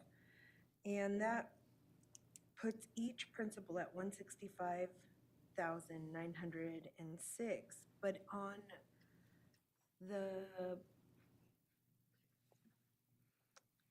the proposed budget, the highest an assistant principal for secondary schools looks like it's 124,359. So there's a 41,000 dollar difference. Where is that difference? And so how accurate is, I'm not seeing the numbers you referenced in the moment, Ms. Matheson. It's probably a situation to where the CARES dollar includes benefits and the other amount you're looking at possibly is salary only. But I'm not 100% sure but a disparity that large, I'm guessing it's one is a salary number and the other includes benefits. It's about a 46% benefit rate that's added to the salary to come up with total compensation for a principal.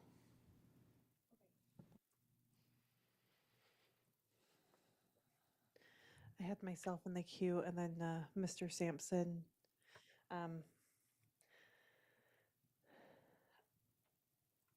Quick question. When we're talking about PTR, is that including the certified position at Barnett? So The 2.5? if we maintained current PTR, it would automatically restore 2 of the 2.5 FTE, and then restoring the 0.5 exploratory certified FTE would be a separate conversation.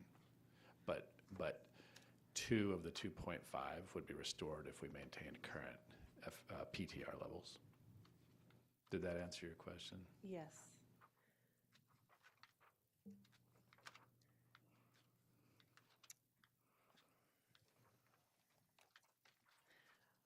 I'm going to think about my other question here. And well, here, let's I guess go into it.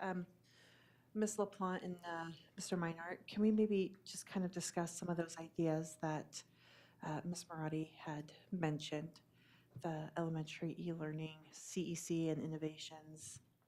Can we just maybe discuss some of those ideas, if that's okay? So in that discussion,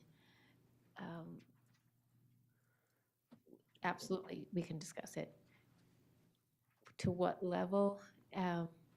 Is it possible? Is it, plausible? We gave our proposed budgets with what we proposed. So any further conversation, we'd probably need some time to work through that and see, to how deeply you want to discuss it. All things are possible. Is it a good idea? We'd have to dive into that further for each one of those, because that was, each one of those is kind of a complex, like sharing of a counselor between different programs, combining CEC and innovations. That's a pretty big investigation as to what that might look like, what that would mean. So we're going to have some time to talk about that too deeply. The staff travel, some of that travel is paid for outside of our, any state that any travel that's federally funded through federal programs would be separate than what we see in there. Totally doable. Again, how detailed do you want to get? We could get more details with that. But cutting all staff travel, completely doable. The addition of the HR assistant, again, we'd need to get back with you on the ramifications of that and what that would mean to the impact of the HR department. So we could have that discussion, but you'd probably need to give us a little bit of time to tease it out to what that would really mean, the ripple effects, the downstream effects of each one of those things. And they would be moving from the general fund dollars to fund something from the CARES, or because we've been talking PTR primarily in CARES. And the positions that you talked about were in the hard dollars. So moving some of the things, help me understand where you were thinking those, how that would work.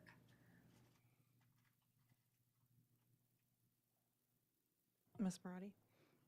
Through the chair, it's similar to Mr. Doran's request to about the e-learning, the reduction in funds for elementary e-learning. So however the math works out for reducing funds in the general fund. But the intent of those reductions is to keep class sizes the same from last year going forward.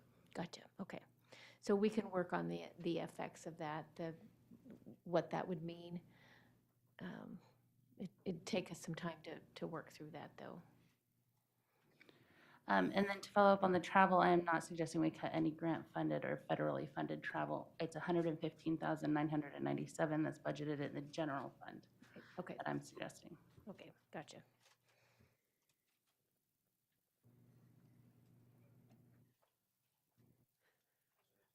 So if we could have until, tomorrow or whenever, and we could even send it out in an email, the ramifications, the practicality of those adjustments. Okay, thank you. Mr. Sampson? Thank you, President Luke. I think fighting to keep the PTR low is a fight worth having. You know, that's probably an obvious statement. I wouldn't support cutting the people in which Mr. Dorn proposed. These people work directly with our students, e-learning teachers, math tutors. I would fight to look somewhere within our district that we can realize some cost savings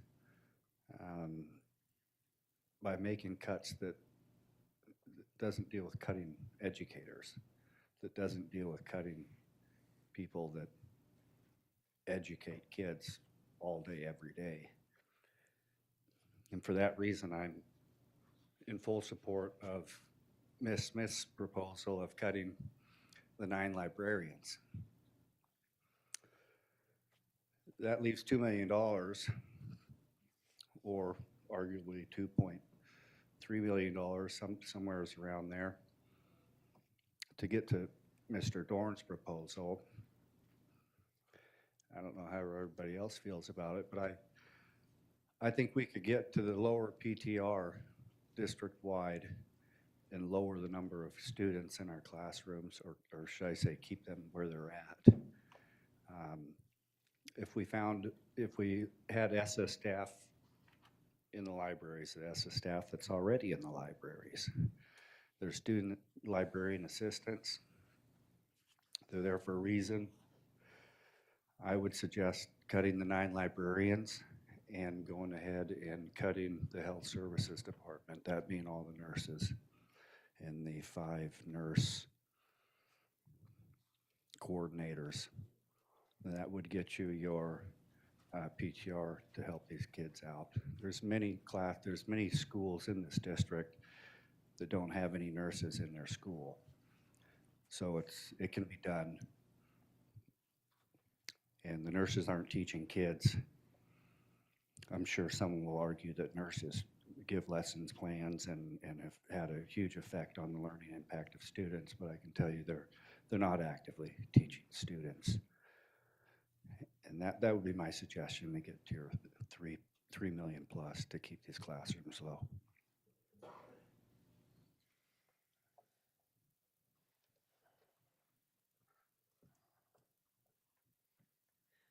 Ms. Anderson? Yes, I'm not in favor of cutting any nurses. I'm not in favor of the librarians going anywhere. I'm for keeping our student, our PTRs low. But when it's like a domino effect. You take out one thing that you think can be redone by someone else. And having been in the classroom with SPED kids and having to know I have a nurse there that's going to deal with the emergency situations or medical situations, that they're qualified and that they have their education background to deal with. I don't want our regular staff have already been put in the position all over our district of dealing with these things. So I'm not for moving nurses or those staff anywhere. Librarians, I'm not in favor of moving those 9 librarians anywhere. They directly impact student learning, literacy, scores, um, and it's the whole dynamic of that. I can't support that. I wouldn't support the adding of the custodial zone manager. I feel that the custodial staff that we have is exceptional. We have, they have many years of multiple years of what they've done to take care of our buildings. And I've said before that they do such an excellent job as to why we can defer maintenance. And I don't see the need for the additional zone manager. So we're gonna have to look elsewhere for the monies. Oh, for just one last added, is the summer SPED program, it's just not SPED students, is it? It's not just SPED students, it's recovery students, credit recovery for students. And then we just, 5 years ago, I think, or instituted where Ryan Middle School runs a heck of a summer program that really changes the dynamics of when it closes the learning gaps for our students when they come back. And it's an outstanding program, so I wouldn't be in favor of cutting that. Ms. Smith?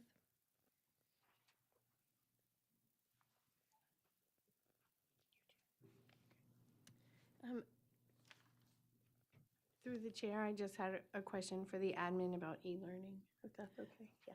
Go ahead. Okay, so for the e-learning, are we expecting to I see that we're expecting to maintain the high number of e-learning students we have next year. And then what Ms. Marati was saying was, can't they sort of get online learning through BEST as part of the program? And you know, there are a lot of online homeschool programs. Their parents could pick the programs. Like, is there any financial savings to that? It seemed to me that e-learning was possibly also a net positive program because we are fully funded for those students, but they have very few teachers. Right, so the 2 programs are very different, e-learning and BEST, and they're actually 2 separate programs. And the number of elementary e-learning students that we have now, if we were to eliminate the teachers, it would essentially decimate that program.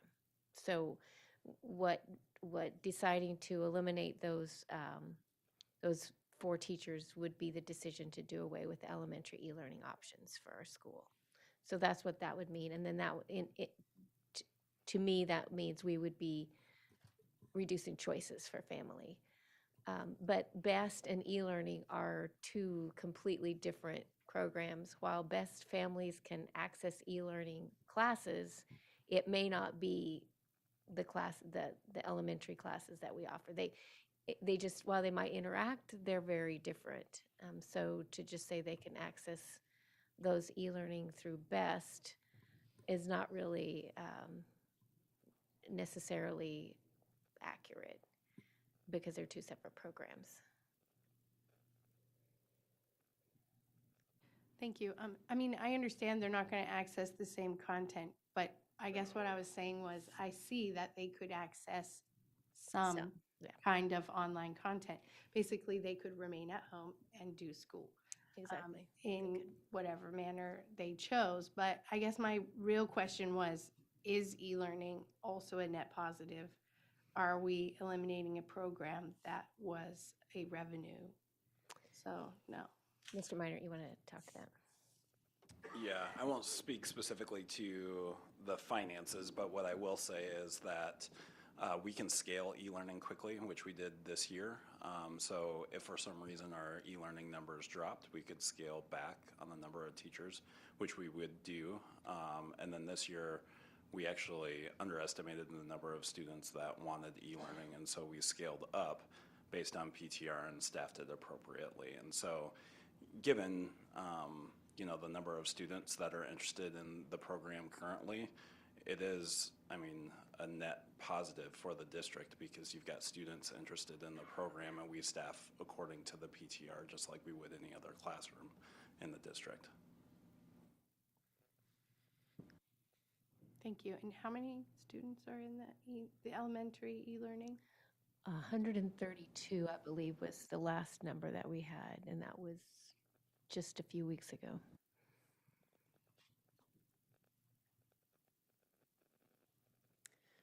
We have Ms. Matheson, then Ms. Marati, and then Mr. Doran. I have a hypothetical question. If we can't cut from our non-teaching positions in the schools, is there a position here at the district building that can be eliminated or deferred until we're no longer in a deficit?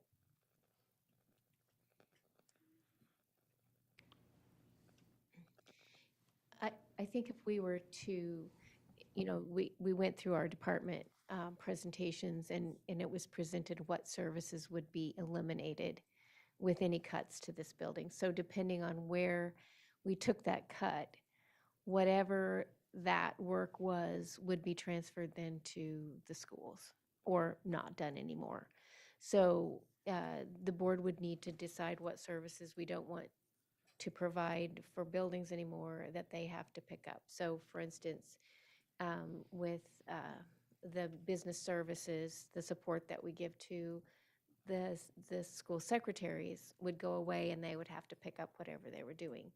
If we don't have the HR staffing, then all of the mandatory training that HR facilitates and runs would have to be done at the building level, and that would go on to principals and staff at the buildings to make sure that all their teachers had their mandatory training. So you would have to just determine what services you wanted to cut. So would it be support to your buildings, which is where we are in this building right now. So anything that is cut from this building is transferred to our schools or eliminated, and we're pretty much at this point in this building just doing what's required as far as our federal programs compliance, to meet payroll and accounting, to do our auditing expectations, which I think with the limited staff that we have, to bring back the audit that we got this time says a lot for the staff that we have here.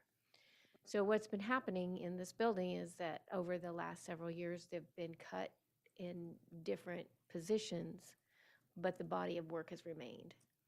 So we've reached critical mass of our ability to do that anymore. We can't add any more responsibilities to the people that are doing the work here. So then that work goes out to other places. So that's kind of, the decision the board would have to make. What services do you want to cut, and what services do you want to transfer to buildings? Does that answer your question? Go ahead, Ms. Matheson.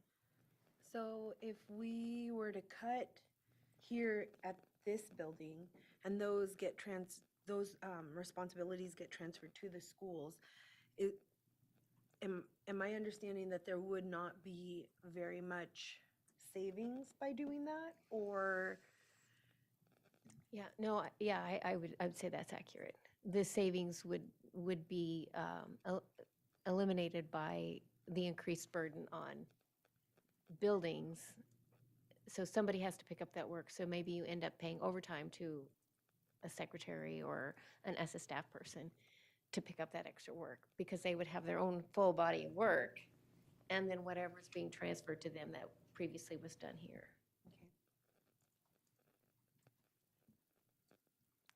Ms. Marati, then Mr. Doran, then Mr. Sampson, and then I put myself in the queue.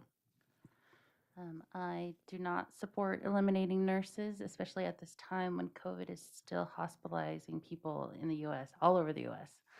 So until that is taken care of, I would never support eliminating nurses from a public school district.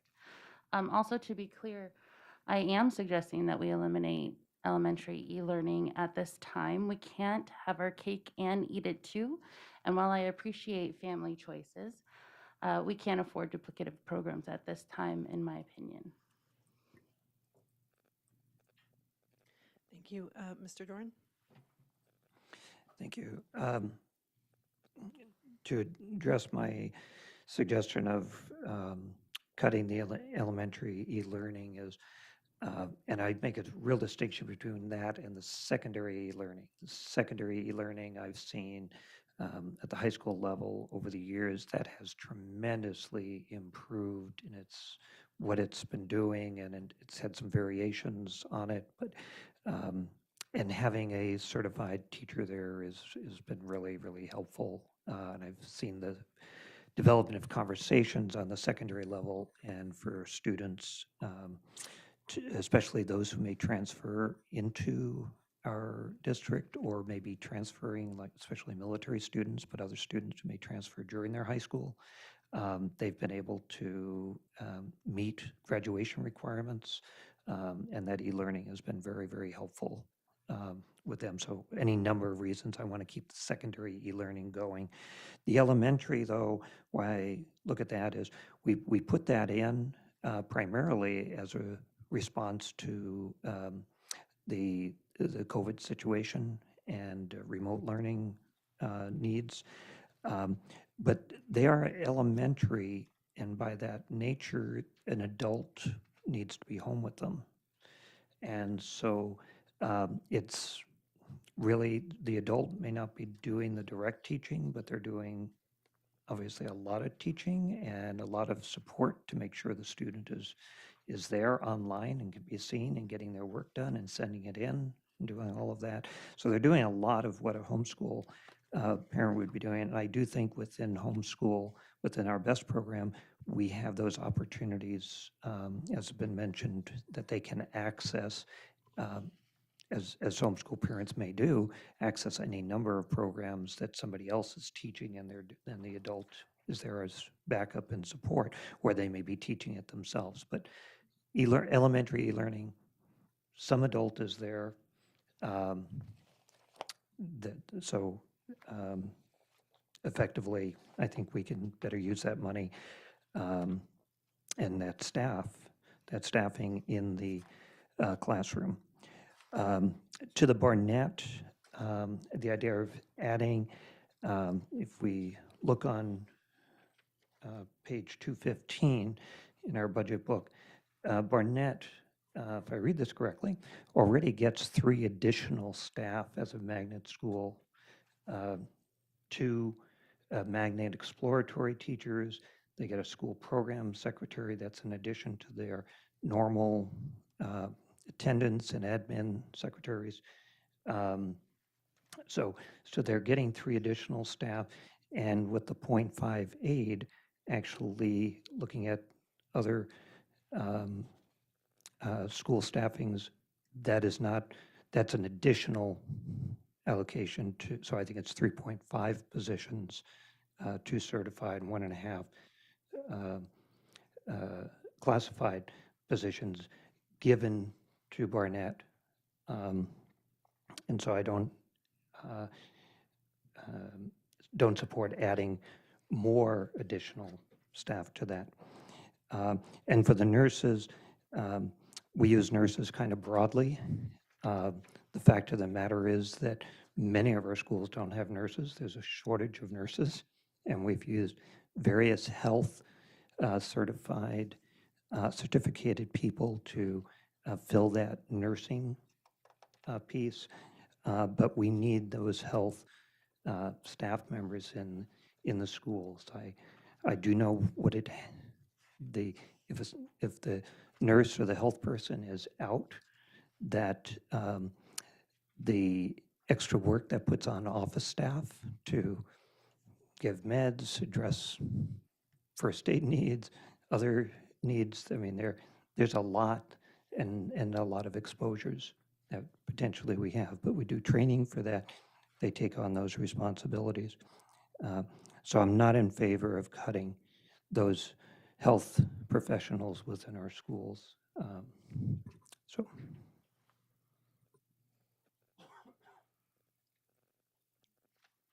Mr. Sampson?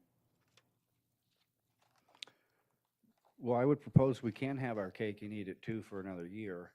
We just pull the $3+ million right out of the CARES funding and go ahead and drain next year's CARES funding by $3+ million, and we can end this conversation, which I don't necessarily have a problem with at all. I would like to know what Ms. Marquand's department, what's the total cost of SEL? We can get that to you either via email or by tonight, or for tomorrow. Would I just look it up at page 126 on the budget book? It's another Could we way. just do that in about 4.2 seconds? That's another way. It's another way. It's about $500,000 SEL. I just made that number up. What page? That was on our old book, last year's book. We spent about $500,000 in last year's budget, which is on page 126.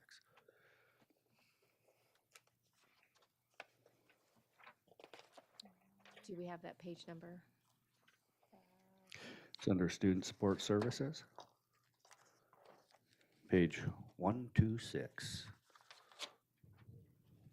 In the old book, I pulled it out of my drawer here, so whatever book is in our drawer, should be looking at the new book, Student Support Services, start on page 101. oh, $100,000, is that where we're at? Nope, that would be student support, SEL. Maybe Ms. Marquand can answer the question. How much is the SEL program? Mr. Sampson, I'm pulling up the same document that you're referencing, so we're talking about the same numbers. I need just a moment. I believe it's on page 108 of the current book. That is accurate, 108.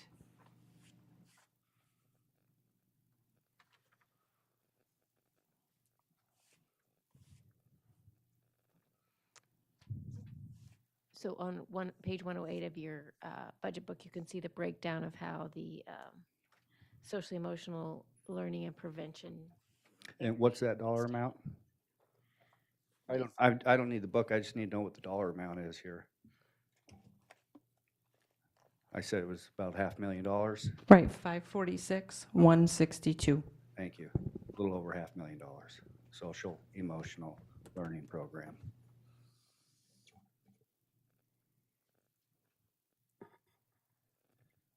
Is that it? Okay. I was next in the queue. I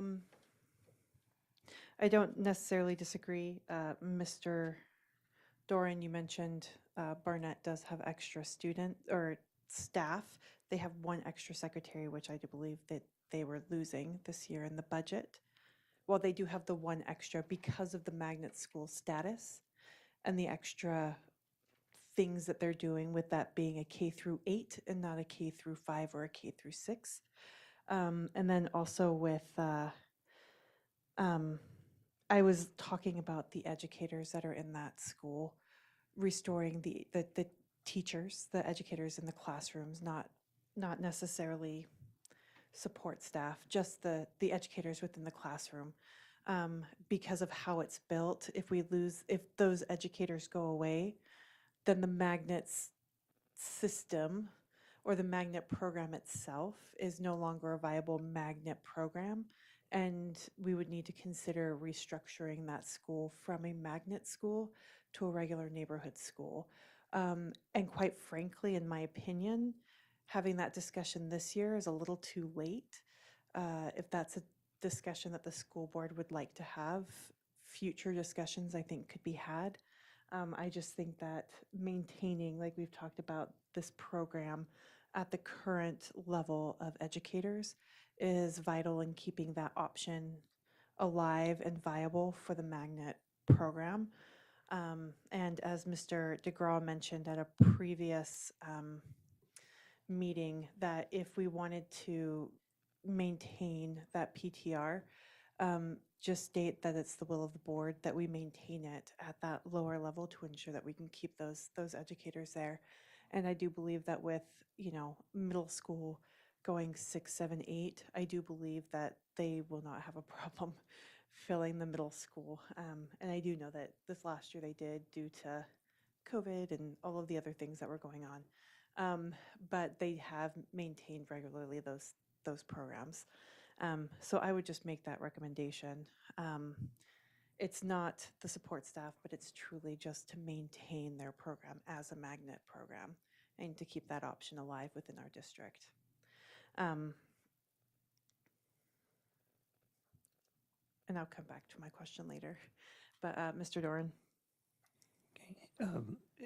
I just wanted to add to that. I think when I looked at PTR and what I've sent to the administration is that our K-8 be funded at the elementary PTR, which I think you asked earlier, that would make an adjustment to that classroom allocation to Barnett as well, to all the elementary schools. And because those K-8 schools don't provide the same elective needs, et cetera, that are at the middle school. So I'm including, and with our last conversation as a board regarding K-8, I think the indications were that they would be staffed at that. So if we can keep PTR down, that'll help also. Thanks for your clarifications on that. No problem. And then I guess even just to finish my thought, I know that there's been a lot of discussion, and then Mr. Sampson, I'll go to you if that's okay. To finish kind of discussion about librarians, I know that there's been lots of discussion about cutting or changing the overlook of librarians and the library system, and then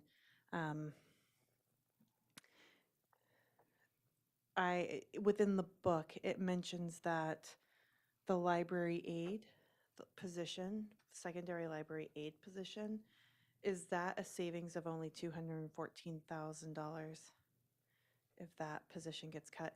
And the reason why I bring this up is because we've had our kindergarten teachers, their teaching assistants have been moved into COVID funds to help maintain that for just a little while longer. And I know that it's kind of a pinch. I know it's really hard that we're talking about, but if we want to maintain, or if it's the will of the board or the district to maintain librarians within the libraries, is it a viable option to then eliminate the aide position to retain the librarians? And am I reading that correctly, that it's a savings of 214? And I apologize, I lost the page of the book that I found it on. I'm not sure where you're referencing, President Luke. However, the savings, assuming there's a classified library assistant or aide, whatever the title is, at each secondary school, the savings would be significantly higher than that. I was looking at page 336 in the budget book.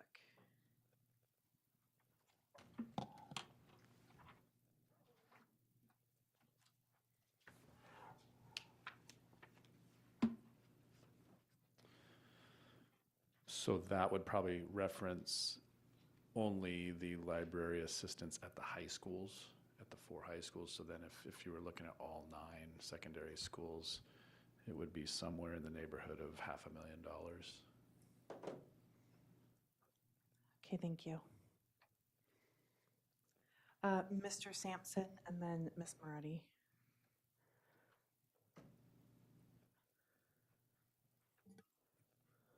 I was just going to say, we've been on the subject for an hour, and it didn't seem like we came to any conclusion whatsoever. And it was just Mr. Dorn's. It was just one person's first scenario. We haven't gotten through anyone else. We haven't gotten anywhere yet on anything. No one else has had an opportunity to clear the board here, go back to zero, and start another conversation. I've heard everyone disagree with Mr. Dorn's proposal, so I'm wondering if we're going to go till 9 or 10 o'clock, continually disagreeing with this Point of order. proposal. What's the I, point? I think as we've been going by, I think we did definitely start with Mr. Doran, but I think that a lot of different options have been brought up, such as just budget reduction, such as the librarians or the library aides. Yes, it came up with the possibility of maintaining or the current PTR that we have. I know Ms. Marati has mentioned a lot of reductions that she would like to bring up. I brought up a couple of options, and once we're done, once Ms. Marati has had her opportunity to speak, if you have other options, are you ready to bring up more options? I'd love to. Well, I want to get off the PTR thing and go down this budget. If there's anywhere we can. Absolutely. Is there anything that we can agree on here as a board, is what I'm getting at? If there's something we can agree on, I'd like to go there. That's all. As opposed to getting off the PTR and just moving on to, instead of 12 things being involved into making this PTR work, maybe we can just address like 1 or 2 issues at a time. That's all. Absolutely, Mr. Sampson. Ms. Marati? To clarify the comment that nobody agrees with Mr. Doran's ideas, that's false. I have stated repeatedly that I agree with Mr. Doran's ideas. I have 2 questions. One of them is, why is the CEC lease in CARES funds? It's not related to COVID. And I do suggest moving it back to general funds unless there's a very good reason why it's been moved to CARES funds. Yeah, so that was part of our process of finding $3 million in additional cuts when we shifted to scenario B, and part of one of the ways that CARES funds are approved are to maintain continuity of services, and that's a pretty wide net that was cast intentionally by the federal government. So that's the qualification that we use to justify including it in CARES funds. Again, I recommend that it get put back into general funds, as that just seems more appropriate, in my opinion. I have another question if I'm allowed. Go ahead, Ms. Marati. Thank you. Rental revenue was not increased this year from last year. I suggest increasing the cost of renting facilities in order to generate more revenue, unless that does not seem feasible or possible.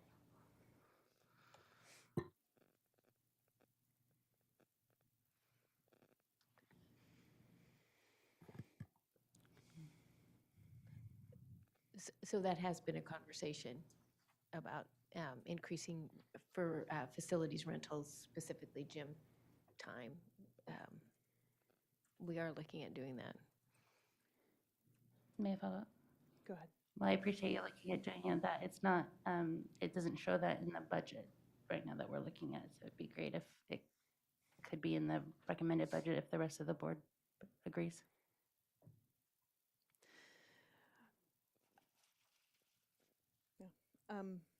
And I think I'm going to throw this out there. There's actually something Mr. Sampson mentioned at the very beginning. I mentioned last time about eliminating the 2 assistant principals from the CARES funding to ensure that we have the maintaining of the athletic coordinators. I just want to put that out there and see if there's any thoughts from the board, if that's something that people are amenable to or not. Mr. Doran, then Mr. Sampson. Okay. Ms. Marati. Thank you. I've gone back and forth on the assistant principals. I know we have done that in the past, and they came back. They did without them for a year, and they came back. But I would advocate for keeping them, the 2, with their taking on the activity coordination responsibility. We've had assistant principals that have done that. That was part of their job description. And they did that before we had activity coordinators. And I think it's very appropriate for them to continue to do that. Why I would advocate for keeping them as principal positions is because it does give flexibility within the schools that they can do more than the activity, as those assistant principals in the past who had activity responsibilities did. And I think in terms of the two high schools that this would impact, understanding it's West Valley and Lathrop, that they, because they're the only ones that have 4 administrative positions, principal and 3 assistants, that's really appropriate for them. I am concerned about particularly our 2 smaller high schools, Van Eielson and Hutch, who only have 2 administrators, and they're losing activity coordinator support unless those were the primary responsibilities of the district-wide activity coordinator that's in CARES. I think definitely keeping that and having that concentration to those 2 small schools. My question would be, through administration to maybe Mr. Minor, how North Pole High, because they have 3. So, how that plays out. But I favor keeping assistant principals over activity coordinators because of what one can do on a broad basis in meeting needs of students. And those assistant principals can definitely handle the activities they have, that position has, and can easily continue. I am concerned with our 2 smallest high schools that would be impacted without activity allocations, and I believe they only have 0.5 anyway, but losing that has a bigger impact on them. So my thoughts on that. So I will just make a comment on that. In the process that we went through to create our proposed budget, that was a conversation with the exact, the conversation went exactly like the way that Mr. Doran said, is that an assistant principal has a much broader base of duties that they can perform. One could be those of the activity coordinator, plus a number of other student discipline, student support, administrative support. So the conversation, so that's why we landed with the assistant principals being there instead of activity coordinators, and that they could pick up those tasks. And to your support for the smaller schools, that district-wide person would need to make sure that that they covered those schools in a way that was meaningful. Mr. Sampson? I support cutting the assistant principals at both Lathrop and West Valley. I echo Mr. Dorn's concerns about the increased workload if we delete any kind of activity coordinators there at, say, Howard Luke or at Hutch, any of the smaller schools. I don't think the activity coordinator position should be put on the assistant principals at those schools. I believe it's an undue burden. That's my feelings about it. Ms. Marati? I support whatever resident expert in secondary education Mr. Meinert believes is the best when it comes to the difference between an AP and an AC.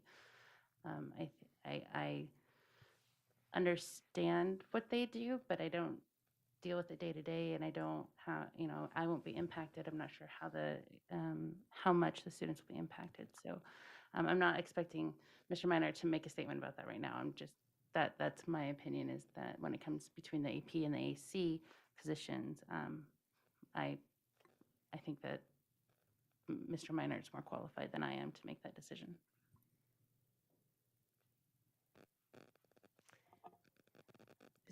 So just to Ms. Marati's comment, and then what I said earlier is that we did consult the principals and Mr. Minor with all a part of our proposed budget process that had the APs here as opposed to the ACs. So that, we kind of worked through that and came to the conclusion that this was the best.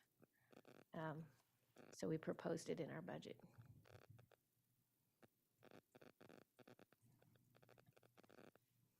Ms. Anderson? This is a sticky one because having been in high school and looking at the wall in the office of a activities coordinator and realizing their connection with student is so much different. They're not in the authoritative relationship with the student, but they're in that relationship that causes, they're able to encourage a kid, look, you need to be here, you need to be involved, you need to turn in your assignments. It's just a different balance to see that in action. And I believe that if we can support and bolster up the electives, library, the activity coordinators, it causes for less disciplinary situations in every high school and middle school level because kids, they know their go-to person. And I'm going to say they can actually, my past history is they came to me versus their teacher. They came to me versus the principal. And it's that different dynamic that helps support our students' academic achievement. So that's just my input on it. Thank you, Ms. Anderson. I had myself in the queue and then Ms. Matheson. The reason why I bring this particular item up is because last year and again this year, I looked up ratios of principals in high school, secondary school, and the principals, and we are stacked way higher at Lathrop and West Valley than Anchorage School, a lot of the Anchorage schools. Do we necessarily want to see any of these positions go? No. Nobody wants to see positions cut. Nobody wants to see positions go away. However, when we are talking about positions, we're talking about least damage to those everyday connections with those students. Does somebody believe that assistant principals is the one to keep? Absolutely. Is there somebody that believes that the athletic coordinators are the ones to keep? Absolutely. Everyone's going to fight to keep the program that they're very passionate about. And I'm looking at our statewide standard on this, or not standard, but our statewide kind of examples of this within our state. And that's why personally I look at the assistant principals of those two schools. And I say that they could be within closer range of other school districts across the state. And that's why I brought that up. And we are also talking about the fact that that's in COVID CARES funding, not in hard dollar funding. And so it's just a one more year savings for that position. And so that's why I look at that to eliminate that, to possibly make room for something else that maybe we could put back into CARES or maybe even move into hard dollars if we could. Ms. Matheson? My comment is on the athletic directors versus the assistant principals. I do believe that athletic directors do have an authoritative position over our students and over our parents, because they're the ones making sure that we turn in all of the paperwork that we need to so that we can have whatever activity we're having. And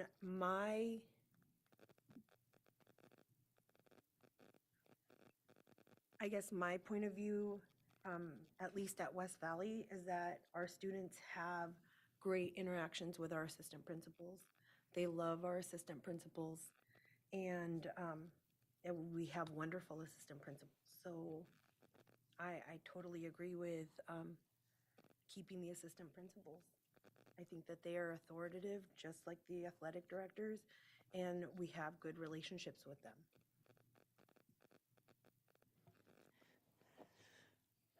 Okay. So it looks as though we are, as we're moving through this, we are definitely split, looking at things in different ways. So we have talked about Let's Talk. We've talked about the assistant principals, athletic coordinators. Mr. Dorn? Could we just make the clarification, they are not athletic coordinators, they're activity coordinators? And that on our sheet of proposed amendments, it also says athletic coordinators, but they are activity, and they do cover much more than athletics. And with that understanding that if assistant principal takes on that role, they're taking on activities, not just athletics. And the other thing, just keeping in mind that an activity coordinator is under the supervision of the principals, so having that administrative, that assistant principal level can be beneficial in terms of decisions that may need to be made even during activities and events, et cetera, like that. So having someone at that level, and I think they do make the principals have their demeanor has changed over the decades, and I think trying to make I appreciate Ms. Matheson's comment that our principals work really hard to make connections with kids and try to do that and maintain, yes, they have authority, responsibility, but they're also there to really help kids and have developed those relationships. So.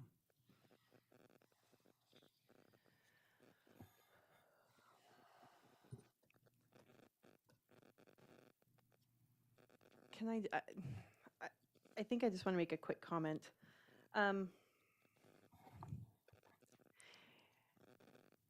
It's 8:30, and we're obviously nowhere ready to be done for the night. But we're looking at a huge deficit, and we are all coming from very different places with different perspectives, different motives, different ideas, different priorities. And we're going to have to come together somehow to make some reductions in our budget, whether it's through CARES funding, whether it's through the general fund.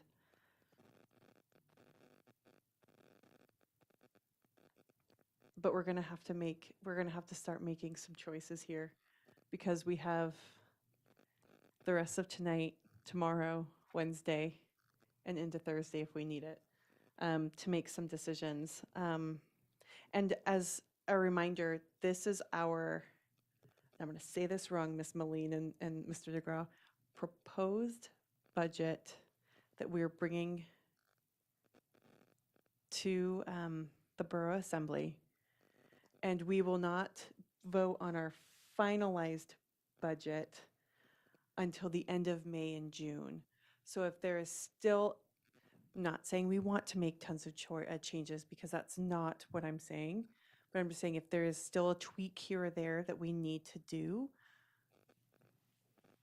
that is still a small possibility if there's still one or two things that we're working on. But I just want to make sure that we are moving forward and we're able to start making some decisions, or at least, like even Mr. Sampson, as he said, make some of those very strongly worded opinions or thoughts as we move forward. Because quite frankly, if it's activity coordinators or if it's principals, one of them's got to go, in my opinion. And if it's assistant principals, fine. If it's activity coordinators, fine. We need to make that decision and move on. Reduce legal by 25%. Let's do it. Let's reduce it by 25%. $67,000 savings right there. Anyway, that's just what I'm thinking here. So, Mr. Dorn, did I see your hand up? Oh, it was Miss Smith and then Mr. Dorn. Thanks. I appreciate those comments, Ms. Luke, because I agree. I think that it's real productive to hear what other people are thinking. I think that some of the things that Ms. Marati said are really interesting and points of view that I didn't consider, and I'm gonna be entertained for the rest of the night, keeping myself up all night, thinking about the things that she put forward. And the same with Mr. Doran. I was really excited to come here and hear where his $3 million was going to come from. You know, because it's like you get stuck in your lane of what your thought is. And then when you hear something that someone else says, you think, oh, well, I mean, I didn't think of that. Maybe that could be. And so I don't really see that anything can be resolved here tonight, but just hearing the things that other people put forward, I can like write a giant note right there, like, I don't want to cut summer school no matter what, you know, and make priorities. Like if I have to compromise with something, these are some things I could compromise. Here's the things that are like, no way for me. If we never hash it out and hear what everyone's ideas were, I can't make those lists of what I want to compromise on, what I don't. So I think even though it seems circular and not productive, it's actually a little productive. But I'm just going to say my piece one more time about the librarians, which is, this is $1 million. It's not $22,000 for our membership to AASB, which would be great if we consensus to leaving for various reasons, of which I could elaborate immensely. But it's not our lobbyist at $55,000. It's a whole entire $1 million. And even if it's only a third of that, it's, you know, a third of $1 million, you know, 2/3 of $1 million. And I'm not putting that forward because I hate libraries or that I don't love them. Like reading is my only hobby. I have no other hobbies. I don't even like outside. I just like reading. I like the library, and I was like the library kid. My daughters, they're like the library lunch kids. So I don't hate the library. I don't hate librarians. I'm just talking about having a different vision for that service. And I think that a reasonable compromise that I'd like my fellow board members to consider is the 3 regional district-wide librarians. Being able to reduce 6 FTE is still a pretty significant impact. And I have gone through the job description for all of the library positions, elementary, secondary, as the support staff and the certified staff. And one thing that really stuck out to me was that I feel that the board and the administration, we approve curriculum and we approve materials.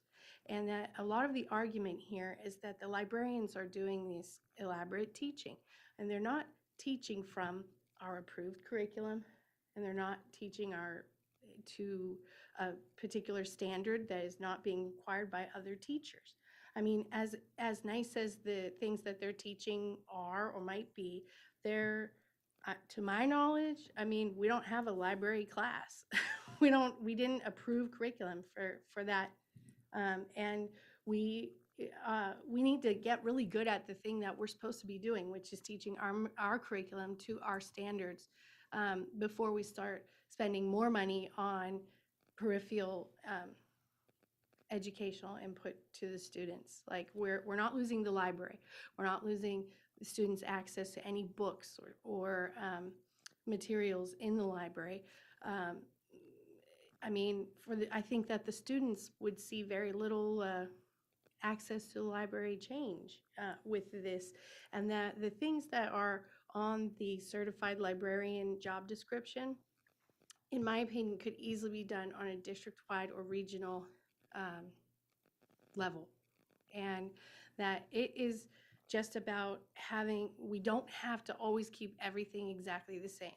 If we can save $1 million by reorganizing and reimagining a service that's provided to our students, I think that I would just ask my fellow board members to sleep on that and really consider if we're just wanting to keep it and the community wants to keep it because it's what we do, or if we can reimagine and reorganize a department or a service that can provide the same standard of service to the students, and also have us focusing our attention on certified teachers in the classroom teaching the curriculum to the standards that the board approved. Mr. Dorn? Thank you. I've got a couple of questions. The .5 CTE teacher on the March 16th CARES, what is that? That's simply 0.5 FTE of our district-wide CTE positions. And when I'm not, Right, okay, I'm not so sure I'm- at this time where that 0.5 would reside at which school. I'm not sure the answer to that. We can find that out. Okay, and because a lot of our CTE positions are funded through CTE funds, either grant or state allocation, but so Pretty question much, as to why we have a .5 hanging out there needs to be addressed, but We can certainly, and there was a Right. reduction in those positions from current year to our proposed next year, so. But okay, if I'm thanks. not So- mistaken, the vast majority of positions at schools, Mr. Dorn, are allocated at the secondary level in the budget book. So All right. Yeah, and that's when I'm primarily. It would also be helpful if we could get a projection of the proposed BSA increase that the legislature is talking about. There seems to be pretty good support. I mean, it's nothing we can count on, and I wouldn't bank it into our budget at this time, but that might be helpful knowing what impact it would have for us that we may want to keep in mind as if we have to make some cuts, what would be our add backs or how we would deal with that. And I had a question on page 294. If I'm miscalculating somewhere, there are 4 library assistants allocated. I believe we have 3 middle schools. I'm trying to. we have from somebody. four middle schools, Mr. Dorn. Ryan, Tanana, Randy Smith, and North Pole Middle. Right, okay, thanks. I knew I was missing something. And then Thanks. the 4 high schools, and then the last one is at Ben Eielson Junior Senior High.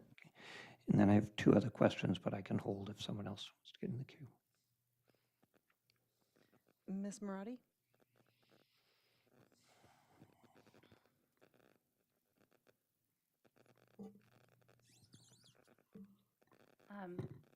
Cutting librarians was just justified because it's $1 million savings, and I would say to that the best program would be a $2 million savings, but none of us are suggesting to remove this program from our district.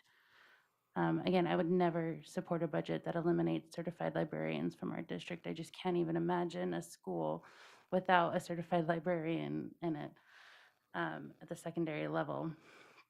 I consulted with a very respected expert with 31 years in our district, and they said that expecting the SS staff to do the same work that a certified librarian currently does is not appropriate, and they're not certified. They don't make the same level of pay. They cannot substitute as certified librarians, and they cannot conduct classes in the library as certified librarians can do. They shouldn't be put in a position to replace librarians and run the school libraries. I go with our experts. It's not a good idea. according to our experts, and I don't support it. Mr. Doran? Thank you. A question again that I sent to administration earlier, but I'll share with the board and ask the administration to have given them time to come back to us. But when I think in terms of our general fund balance going to zero, what, I won't say what's the ideal, we already know that that's, you know, significantly into the millions, but having some money in a general fund or as a reserve. My reference point in some ways was thinking at one point the board used to put money into, we called it a board reserve, and this was quite a while ago, you know, so it was there that if we got more students enroll in the fall, we had money right away to hire teachers, you know, before we would get figuring out the official count and eventually getting money back. But so I'm thinking in terms of at least something that if we have a higher enrollment, we have that for teachers or for aides.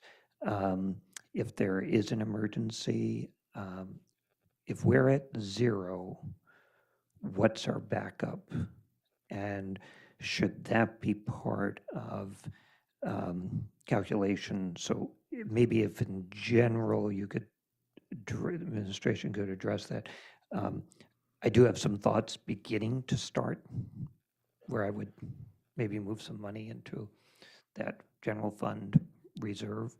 And if you're not ready to address that, because I just gave it to you this afternoon, but if there's a general, and then maybe come back with us for tomorrow or by Wednesday. So we haven't had a chance to look into that. So if I'm understanding what you're saying, finding a place to cut a general fund something and move those funds into a reserve account, is that? Well, when we send it, say, or into that general fund account, that's zero.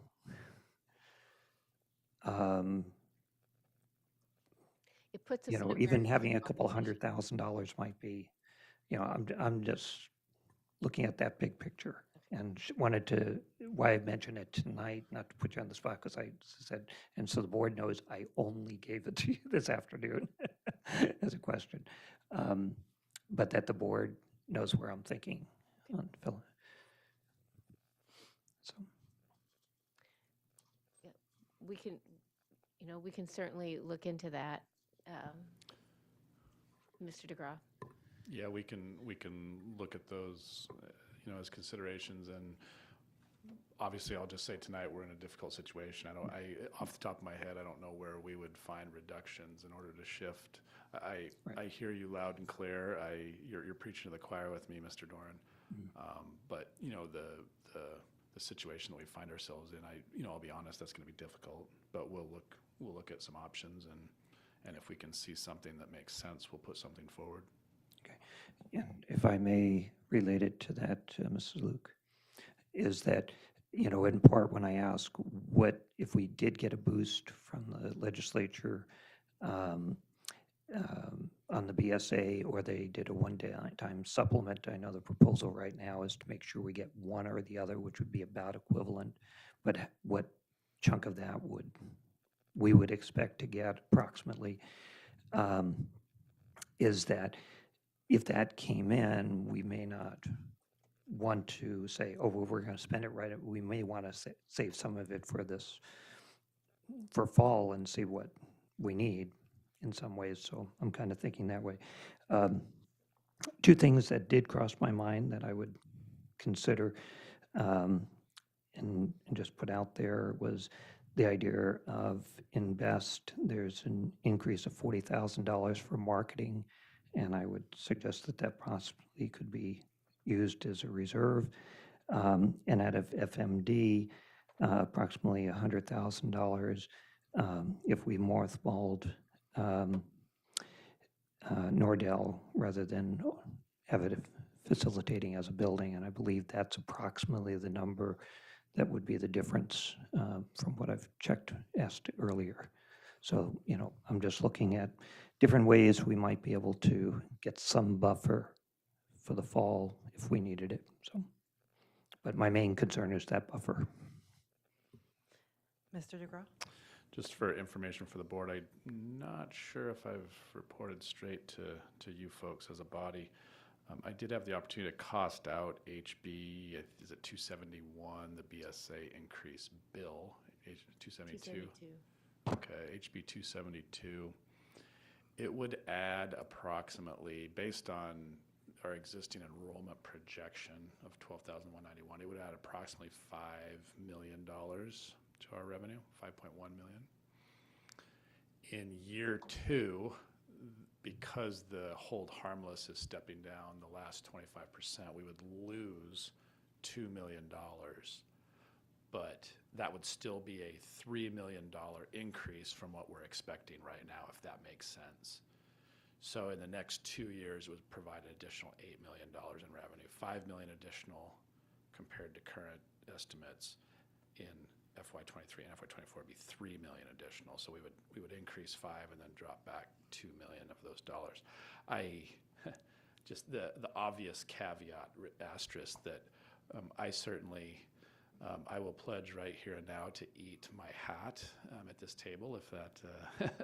In other words, and we certainly can't bank on that. But I super hopeful. We're advocating tremendously. I had the opportunity to testify to the House Finance Committee a couple weeks back. Ms. Moline has done significant lifting and advocating with specific lawmakers, and so our legislative committee has specific talking points. We're doing our part, and we're making significant efforts. So extremely hopeful. I hesitate to say anything, but I agree, Mr. Dorn. If the odds are higher that we're going to get.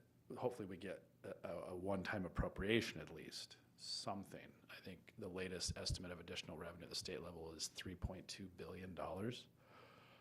I would be shocked if the state can't find it in themselves to throw something to education. I believe that's ingrained in the Constitution. And, the fact that we haven't seen a revenue increase or adjustment to the BSA and it'll be the 6th year, it's long past due. So, but that just gives the board an idea at a high level what HB 272 would do. And then just so folks can be aware, if there starts to be floated statewide numbers on a one-time appropriation, Fairbanks generally is in the 9 to 10% range of whatever statewide number is put out there. So if it was $50 million, a number that was floated, we'd be somewhere in $4 to $5 million is what Fairbanks, that would mean to our school district. So just wanted to provide that information to the board. Thank you, Mr. DeGraw. Mr. Sampson? Thank you. The last question, I would say, on average, $4 million a year over 2 years, the 5 and 3. The $4 million doesn't go very far. I don't know how many days operating budget that is, but it doesn't amount to much anything. And given our past history, it doesn't seem like, when I say our, I'm referring to Fairbanks North Scarborough School District. Board decisions have tended to spend a lot of the money that comes their way. I just hesitate to count any chickens, before they hatch. I think it's just a conversation down the road. We've got our hands full with deciding on the budget that's before us. And speaking of the budget that's before us, I would comment on the fact that I would be 100% in favor of cutting ties with AASB. That's all I had. Thank you. I'm sorry, did anyone else have something? Because I don't have Ms. Luke's list. She only said Matthew to me.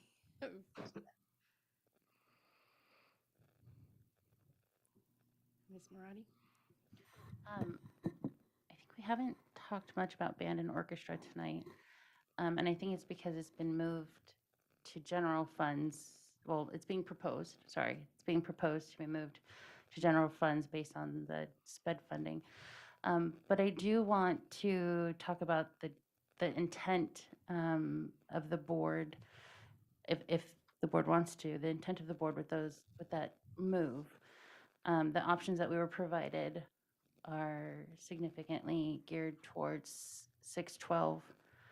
So secondary band orchestra with a 2-week experience in 5th grade. And I was wondering if Ms. LaPlante could explain more about that 2-week experience for 5th grade, since it's what would be left after those options, if it were approved.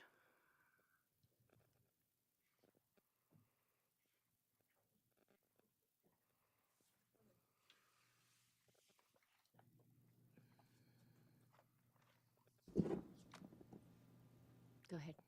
So in the layers of options that were put forward, the option 1 was what was already existing in our proposed budget. The option 2 is an enhancement to that would really strengthen the model to guarantee that in 6th grade through 12th grade, all of our students had access to band, orchestra, choir, some beginning level classes, so that any student, whether they were a 6th grader or a 7th grader or an 8th grader, would be able to start and take an instrument. And then trying to recognize that the board had and was nervous about not having anything left over for the remaining elementary school students, tried to build in a third option of 0.2 FTE to assist in introducing 5th grade students to instrumental music through their general music class at the elementary schools. Whether it amounts to exactly 2 weeks, I'm not 100% sure. I mean, it's 2 people spread across 16 schools over 4 quarters. You know, it's whatever we're able to work it out to be. But what it would amount to is they would focus on helping new beginning students at the 6th grade or 7th grade level when they began band and orchestra at the middle schools, and then shift to focusing on introducing students to instrumental music at the elementary level as part of their general music class, probably mostly 2nd quarter or 2nd semester. In conversations with our music teachers over these plans, I will say that overwhelmingly there was agreement that as long as students had the opportunity to take beginning level instrumentation in 6th grade or 7th or 8th grade, if that's when they chose to join, but they had a beginning level option as well as sort of a differentiated option, that they would have more access to music, more opportunity to practice in school, guaranteed practice time, and would make very, even faster gains than they do under our current model. So they were feeling like if we could do options 1 and 2, that they felt very confident that that would continue to have a robust program for our students and grow our program so that our high school students were really reaching the level that we want to see them at.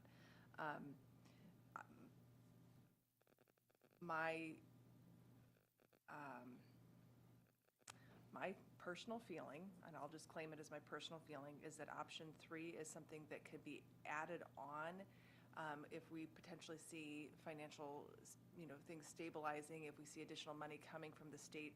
This would be the kinds of things that could be added on at another time relatively easily. And I wouldn't want this particular option to, personally, I wouldn't want to see it take the place of other things that I think are also very important for students to have. So if we were able to go forward with options 1 and 2, I would feel like we are really setting a good solid foundation, and that we always hold on to the option to increase what we're doing in the elementary schools within the general music programs. And we have this gift of music that we are still using, and our general music teachers were researching ways to buy different types of mouthpieces so that elementary kids could all practice trumpet-type mouthpieces or reed-type mouthpieces and kind of play them like a kazoo and get that feel for what that would look like to make that sound, again, in preparation for actually taking up that instrumentation in 6th grade. Does that help you? Is that what you were looking for? Go ahead, Ms. Marati. Thank you. Okay, just a few questions based on that information.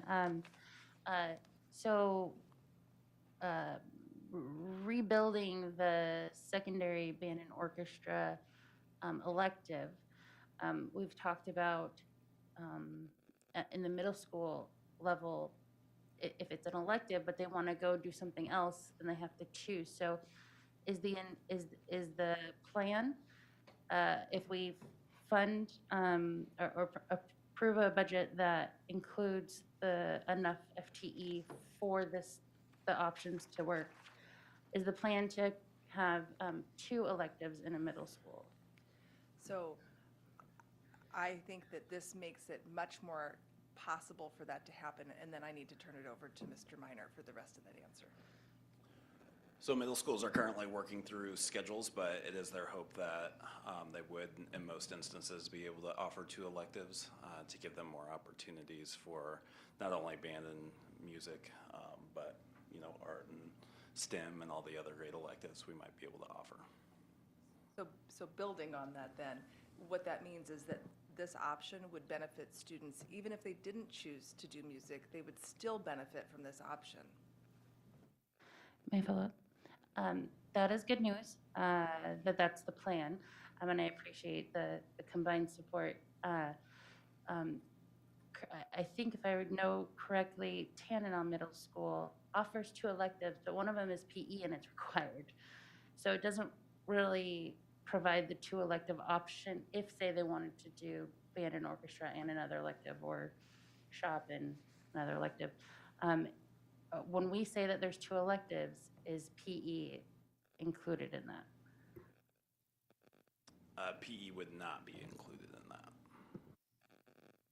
So PE would not take the place of one of those electives? That's correct. Okay. Thank you. I have 3 more questions regarding band and orchestra, but I can wait if someone else does. Go ahead and ask your questions about band and orchestra. And then, Mr. Dorn, did you have a question about band and orchestra? One of mine is that, and one is another. Okay, and Ms. Smith? Yours is as well? Okay. If it's directly related to what they just said, and then we'll go back to finishing up your questions, and then we'll go to Mr. Doran. Sure, thank you. So my kids go to North Pole Middle, and they have 2 elective choices because they've had 6th, 7th, 8th grade, and they take band. But the way their electives work, I just want to be clear about what Mr. Meinert just said, is like they take it for a quarter or a semester, so they get to try a variety of things for a short period of time. That's how they do it at North Pole Middle, I'm just saying. So like my daughter took woodshop for a quarter, and then she did have to take PE as one of those quarters. So just throwing that out. That's how it works at North Pole. So yeah, that's why I'm very hesitant to get into saying like emphatically that yes, all middle schools will have 2 elective options and one won't be PE, because middle schools are in the process of designing their master schedules based on budgets and based on PTR and all of these factors that weigh into master schedules. And so that is their hope, is that they get to a point where students have the most available options available to them. Thank you. Ms. Marati? So looking at the options and knowing what you know about the need, how many total secondary FTE are needed for the band and orchestra to be effective, not just functional, but effective?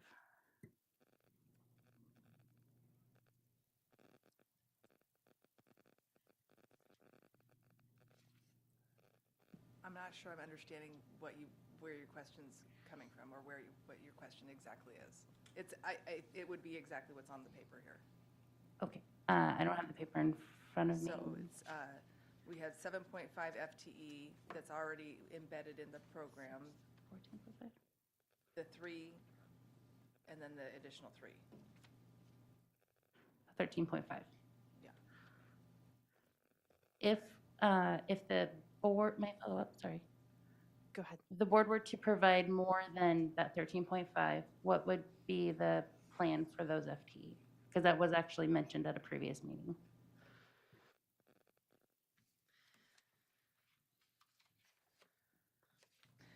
It depends, I mean, if you're saying 1 more, or 2 more, or 5 more, I don't know how many more. I mean, so one thing that isn't here is, supporting fine arts in general. I mean, so we're talking, this has been all specifically designed around instrumental music.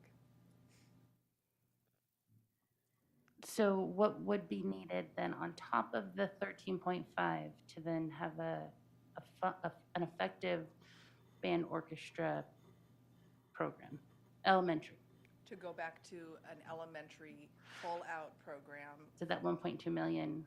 at So the that bottom. would be an additional 10.6, and that would be getting itinerant teachers in addition, so that I don't. Okay, and then hypothetically, say the board gave or funded an additional 5, so not enough to bring that fully back, what would be the plan? I don't know, I haven't made that plan. Okay. Mr. Doran. Thank you. I wanted to say that on band orchestra, I've grown to be comfortable where our plan is to really concentrate on that to grade 6 to 12. It also, because we've moved 6th grade up into that, and looking at some of the written testimony we've gotten from band orchestra teachers, specifically the amount of time that 6th graders will get that they never had that opportunity for. The other piece is that right now, the only other grade level that has band orchestra this year is 5th grade, so it's real, and those students will move on as 6th graders into the middle school, so they're going to really have that opportunity for, again, extended instruction. My other observations are that as we have gone along at the elementary level, we are really stretching our band orchestra teachers, and there's a shortage, but they're covering more schools, so the stress on them to give quality time with also transitioning between schools juggling those schedules. As a principal, when we had band orchestra shared between 3 schools, it was difficult enough to do that and to balance that out with instruction in the classroom, with students being pulled out. When you start moving to 4 or 5 schools, sharing that becomes even more problematic. And so I think the plan actually gives better instruction, more time in band orchestra, and will actually strengthen the overall instructional program, academic program in the elementary school. That balanced with the fact that music is embedded in the elementary. And I think Mrs. Moline letter a couple of weeks ago highlighted that we often have you loosely use the term band orchestra and music interchangeably, but at the elementary, we have embedded music. And what I have seen over the last 20 years, both as a principal and since, and going back to visit schools now, there has been increased instrumentation within that music program. You have a lot of ukuleles, you know, we've always had drums, but we've got that in different variables. We've got, but ukuleles have really grown over the years. You know, the recorders, some in guitars. The students are getting exposed to a lot more instrumentation than what I saw when I first came to the district in the early 90s. So I feel strong that we have a really strong music program at the elementary. We will have a strong band orchestra, really at the secondary, but really is starting earlier because of the movement of sixth grade into that, so that they get that plan. So I'm very comfortable where we are with that, and actually think it would be more of a detrimental to try and put band and orchestra back into elementary. It's taken me a while to get there, but that's where I am with it. The other point that I wanted to address, a couple of other members mentioned AASB, and I just want to, as we we're just saying positions-wise, I'm very supportive of our staying a member of AASB. I think it's critical, particularly at this time, and I think both what AASB does and our lobbyist does for advocacy on our behalfs with the legislature, not only in terms of the ask, but the providing information. AASB is often called upon by legislators. I had a conversation with several legislators on Friday afternoon who did reference that, you know, that, oh, so-and-so provided information to our committee, just so that as they look at education topics, they can get information. Sometimes it is advocacy on behalf of an ask, and why those things are important on our behalf, and the interchange across school boards that we have. The other thing is that our legislature is going through a real transition. At the House, there are a lot of first-term legislators, representatives, all on a learning curve, and you know, working hard at that, and having those resources also available to them, it becomes critical. So I just wanted to share those comments of support. Ms. Smith? Thank you. I agree with Mr. Dorn about the music, and I also think that I have reconciled with it and come to appreciate it, because I, once again, will say that I just really hope that our district starts to focus on the board-approved curriculum and the certified teachers providing the board-approved curriculum, and focusing on reading. And that all we have been talking about a lot at the state level, and there's many, a couple pieces of legislation, advocacy, that if you can't read, you can't do anything. And that 15 years ago, at Tickasick, they had, I thought, a good model that was a literacy block, or like you couldn't get pulled out during that time. There was no pulling out, there was no interrupting, nothing. This time is special and is really focused. And I just thought that was, I don't understand why that's not always a thing. And that stopping the pullouts would allow for that academic block. And so I really support that, and I just want to say that supports my hope for this district of focusing on board-approved curriculum provided by certified teachers in the classroom. And, you know, I don't want to start a whole war argument about AASB, but I will say that one of the reasons I did attend the AASB conference this year, And I really learned a lot about their organization. I think they're great people and that they have a heart for education. They have a lot of institutional knowledge and all of those wonderful things. However, personally, a great deal of their legislative priorities I do not agree with and I did not support. And I know, Mr. Doran, you were there with me. You understand what my problems are with them. And when you say AASB is being called to testify, that's scary to me. They're testifying for things that I don't support and that I don't want them there talking about. I could list off a whole bunch of them right now, but I mean, the people that I'm debating this with were at the conference with me, so they already know what my issues with AASB are. It's not that I don't think that they can provide great training or that they don't do anything wonderful. I think we have to consider that by being a member, that giant 100-page document of things that they're advocating for are ours and we own them.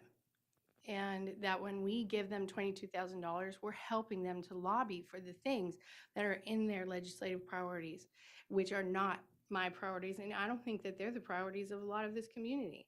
I don't think they're over there advocating to take the PFD for education and to have compulsory attendance from 5 to 18 and other things that I don't think the community supports those things.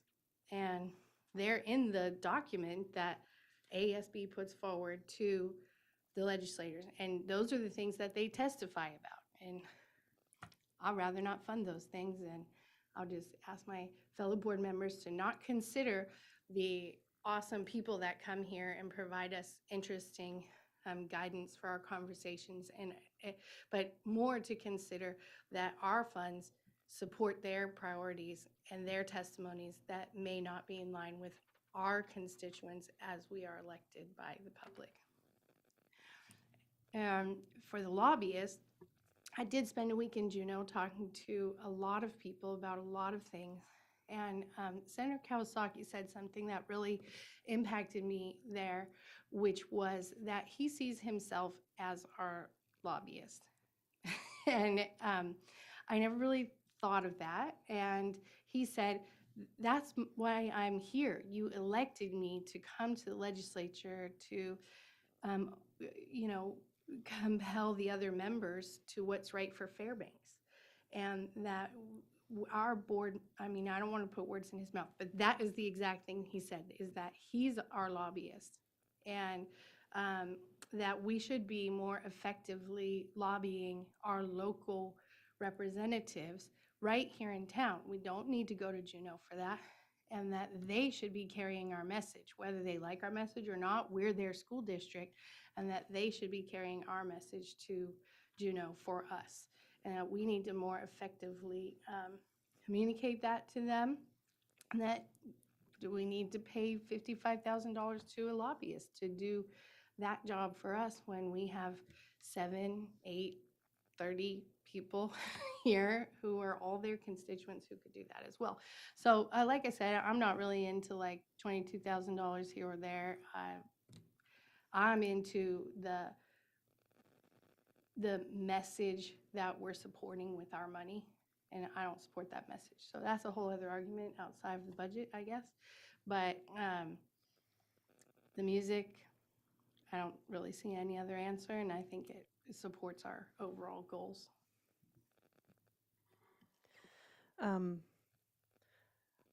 I had my name on, and then I think Ms. Marotti.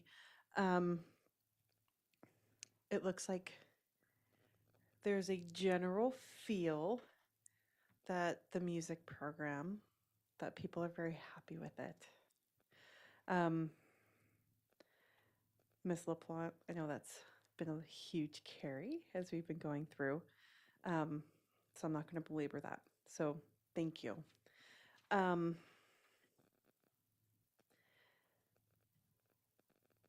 I wanted to just kind of make a comment, and I'm going to go back to our list because I feel as though, and the board can tell me I'm wrong if I'm wrong, that we are kind of going circles a bit as we're talking. So I kind of want to just go down And it looks as though we need to have a more robust conversation on PTR, and if that's possible, tomorrow with some of the options that were stated tonight,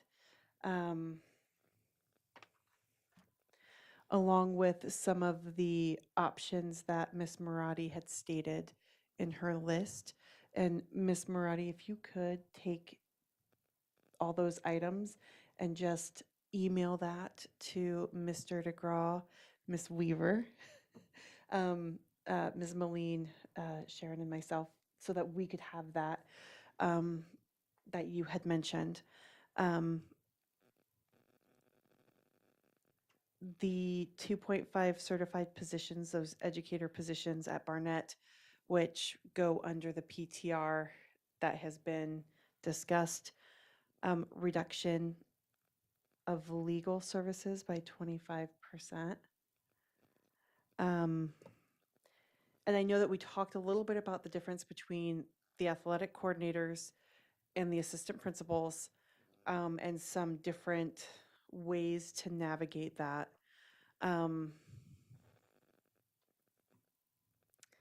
If you would like to take that, Mr. DeGraw, and, or, yeah, just kind of discuss that. It looks as though music, generally speaking, they're happy. The board is quite happy with that. We're moving forward. Let's talk. Librarians, and the assistant librarians option as a possible alternative. I know right now everybody is very steadfast in their positions on that, but if we could just get information on what it would look like with the assistant librarians, or the aides, that would be amazing. And we haven't really talked a ton about the board stipends, board lobbyist, board travel, AESB.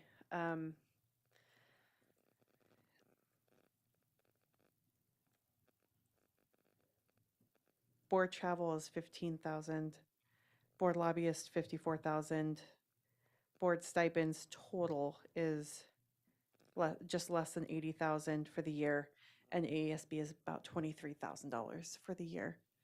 Can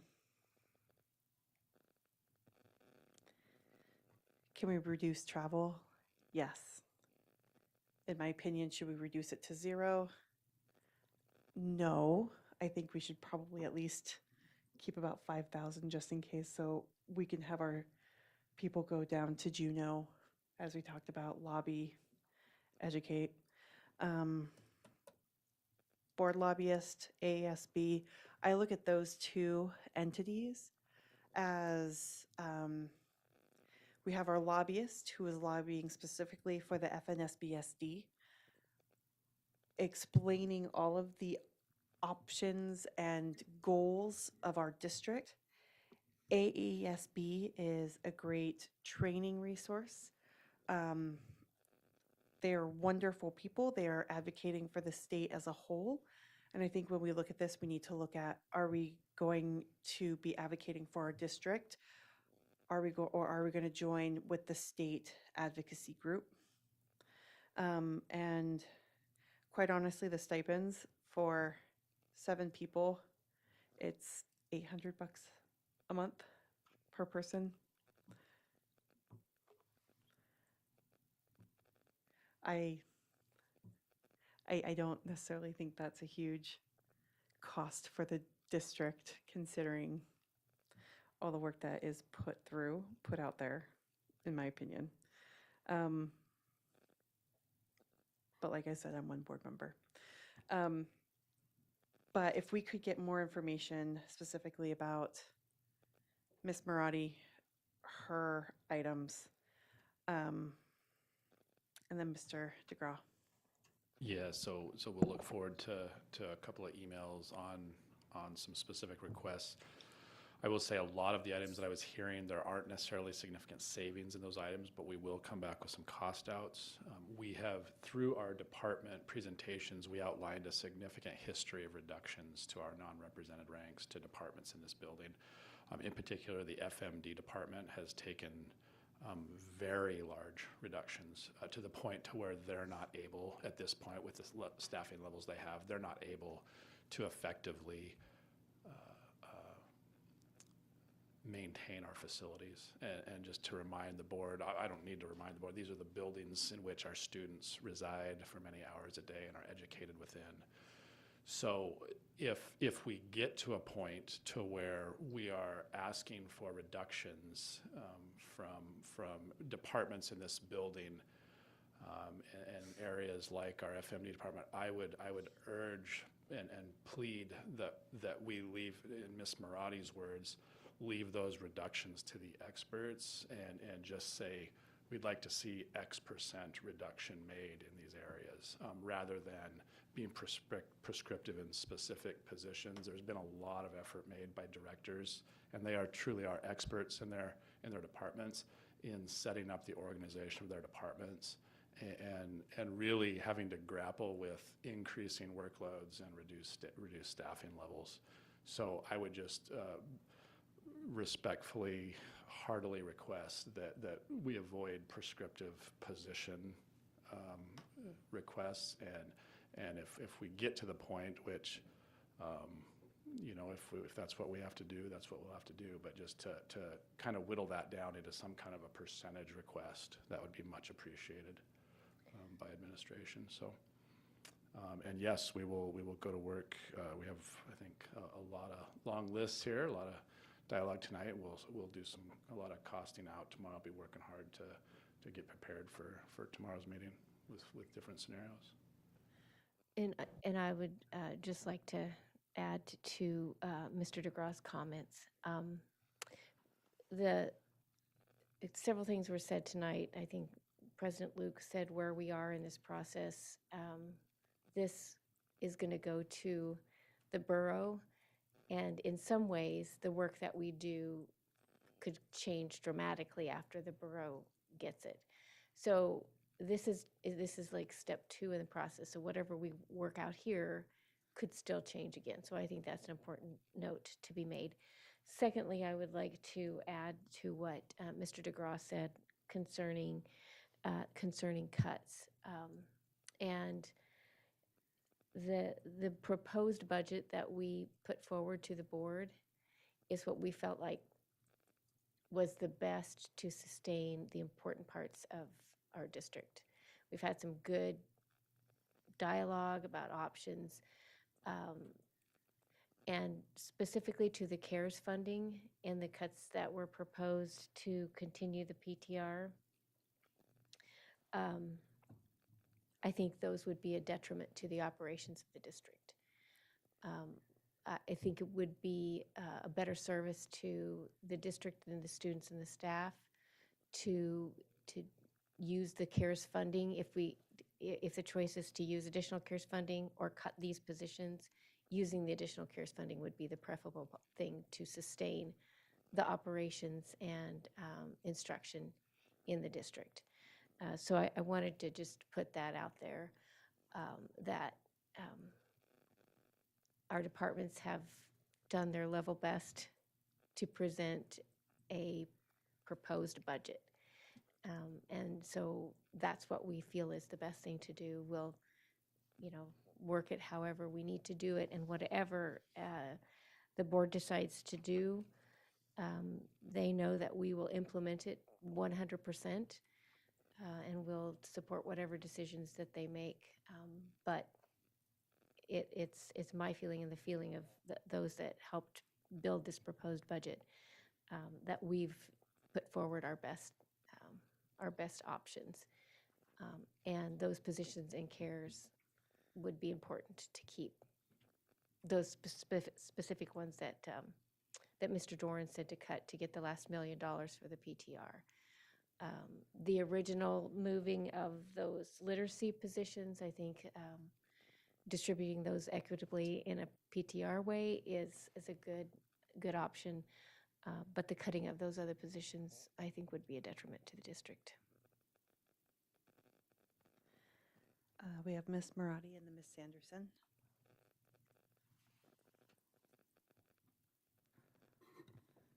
I also support eliminating board travel for the same reason I suggest eliminating staff travel. We have virtual options for at least another year in most cases, and this is a want, not a need. um, to clarify the comments about AASB, they use a democratic process, and the membership, not the organization, determines the legislative priorities. So therefore, the priorities of AASB are indeed the priorities of the membership across the state. And because of that, I do encourage the board to support the funding of our membership with AASB. And then I have a question about band and orchestra, unless that ship has sailed and there are no opportunities for that. Please ask. So we talked before about, and I think it brought up that experts have said that students do better when they start younger when it comes to playing an instrument. So do we have a plan to address that in the 6th grade setting? In the 6th grade setting? Yeah, do we have a plan to help build confidence, give them more opportunities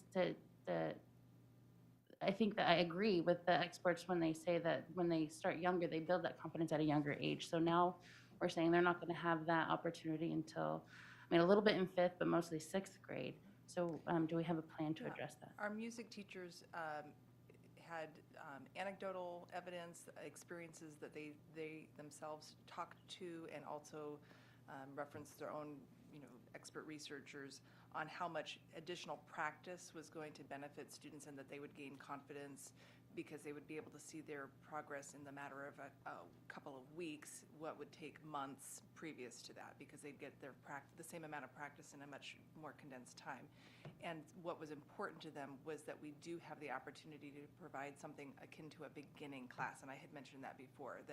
So right now, under our previous model, if I went to 7th grade and I hadn't already started with band and orchestra, it might feel awkward to begin because I'd be starting something that other people had already had a chance to begin before me. Now, our 6th graders will all be going together, and this year they might have had the chance to do 5th or 6th grade band or orchestra already, but as we move through this, 6th grade will become the new normal time to start. So it won't be different than anybody else.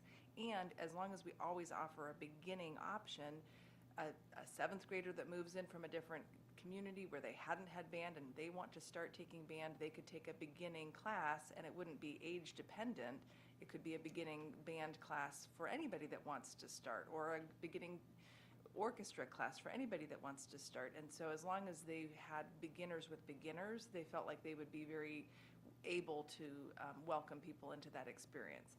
So that was what our music teachers talked about. And then again, with the elementary students that remained in our 5th grade classes, a lot of conversation around what can we do within our curriculum.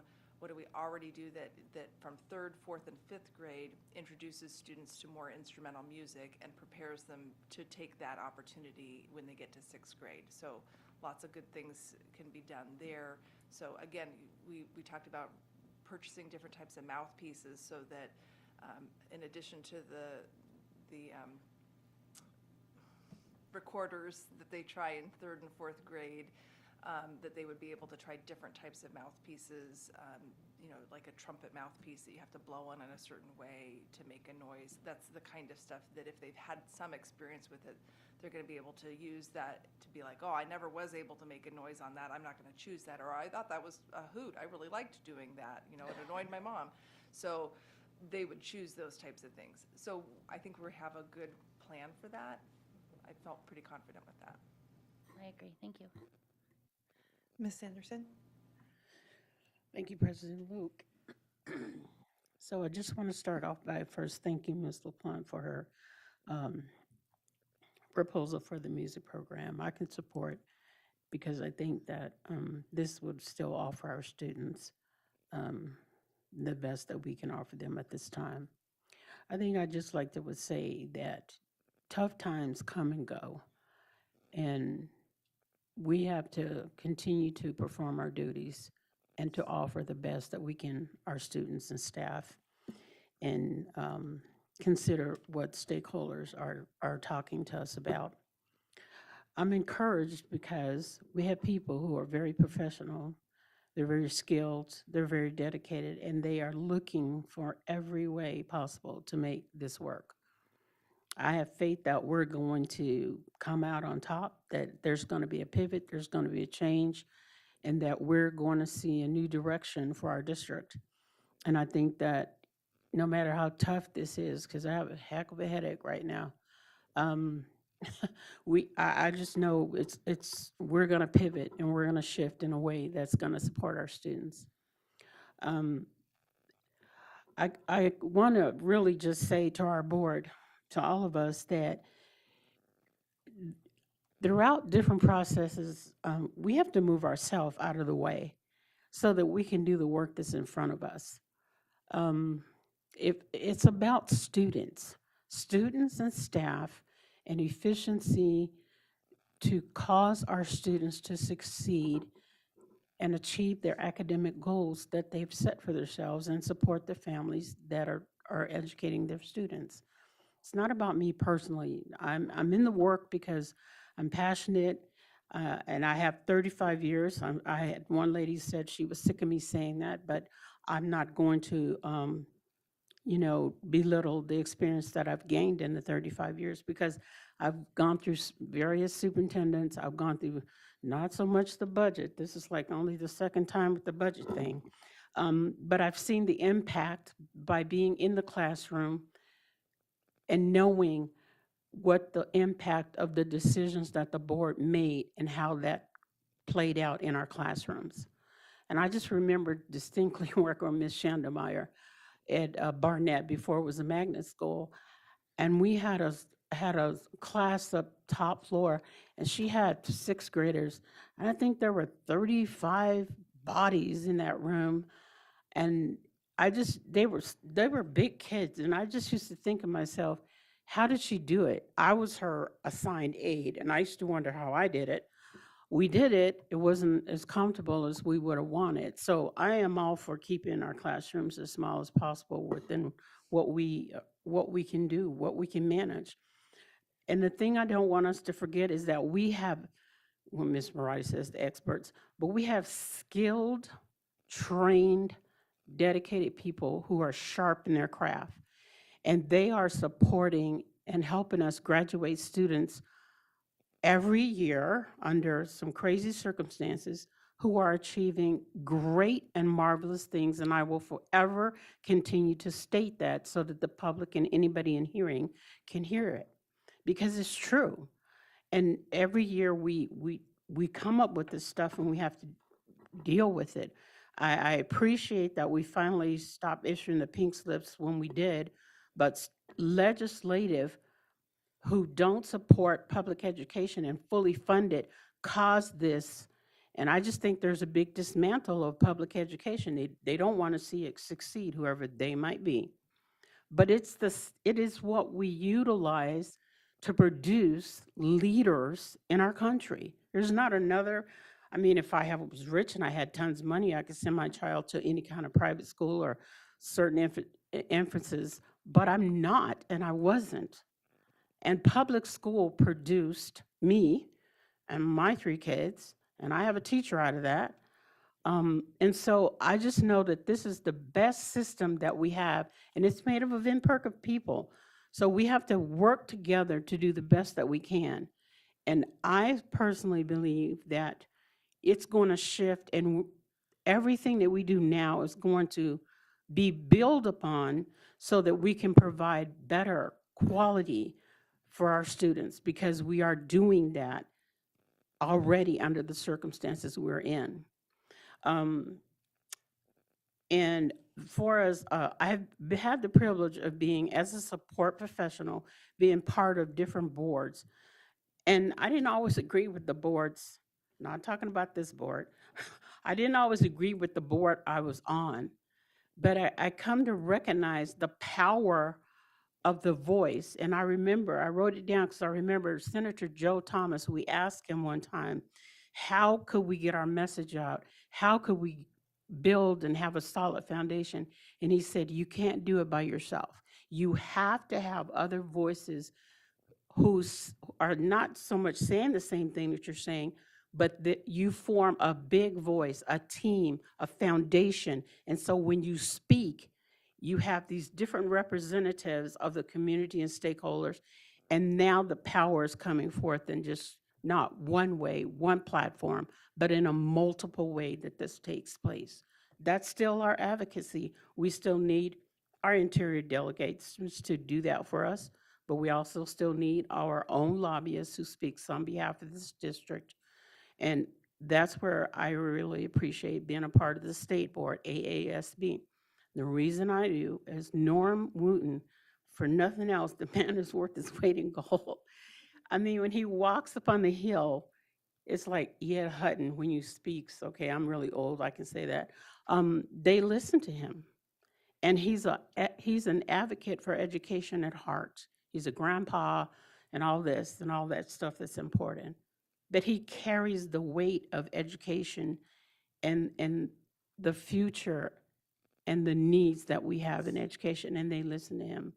And so I just appreciate the voices, and I just ask us as a board to remove ourselves from things we don't need to be focused on and focus on the things that we're trying to bring forth so we can make a lasting legacy of change for our community and our students. Because when I'm no longer on this board, that's what I want people to remember, that I was an advocate for students and staff, and I listened so that I could make lasting academic changes for the legacy of our children, because that's the only reason I'm sitting in this chair. But I do appreciate the board and our stakeholders here in this room tonight. And we just have to pivot and do the work that we've been tasked to do. Thank you, Ms. Sanderson. On that wonderful note, can I get a motion to adjourn? To adjourn. Second. Any objection? Seeing none, we're adjourned.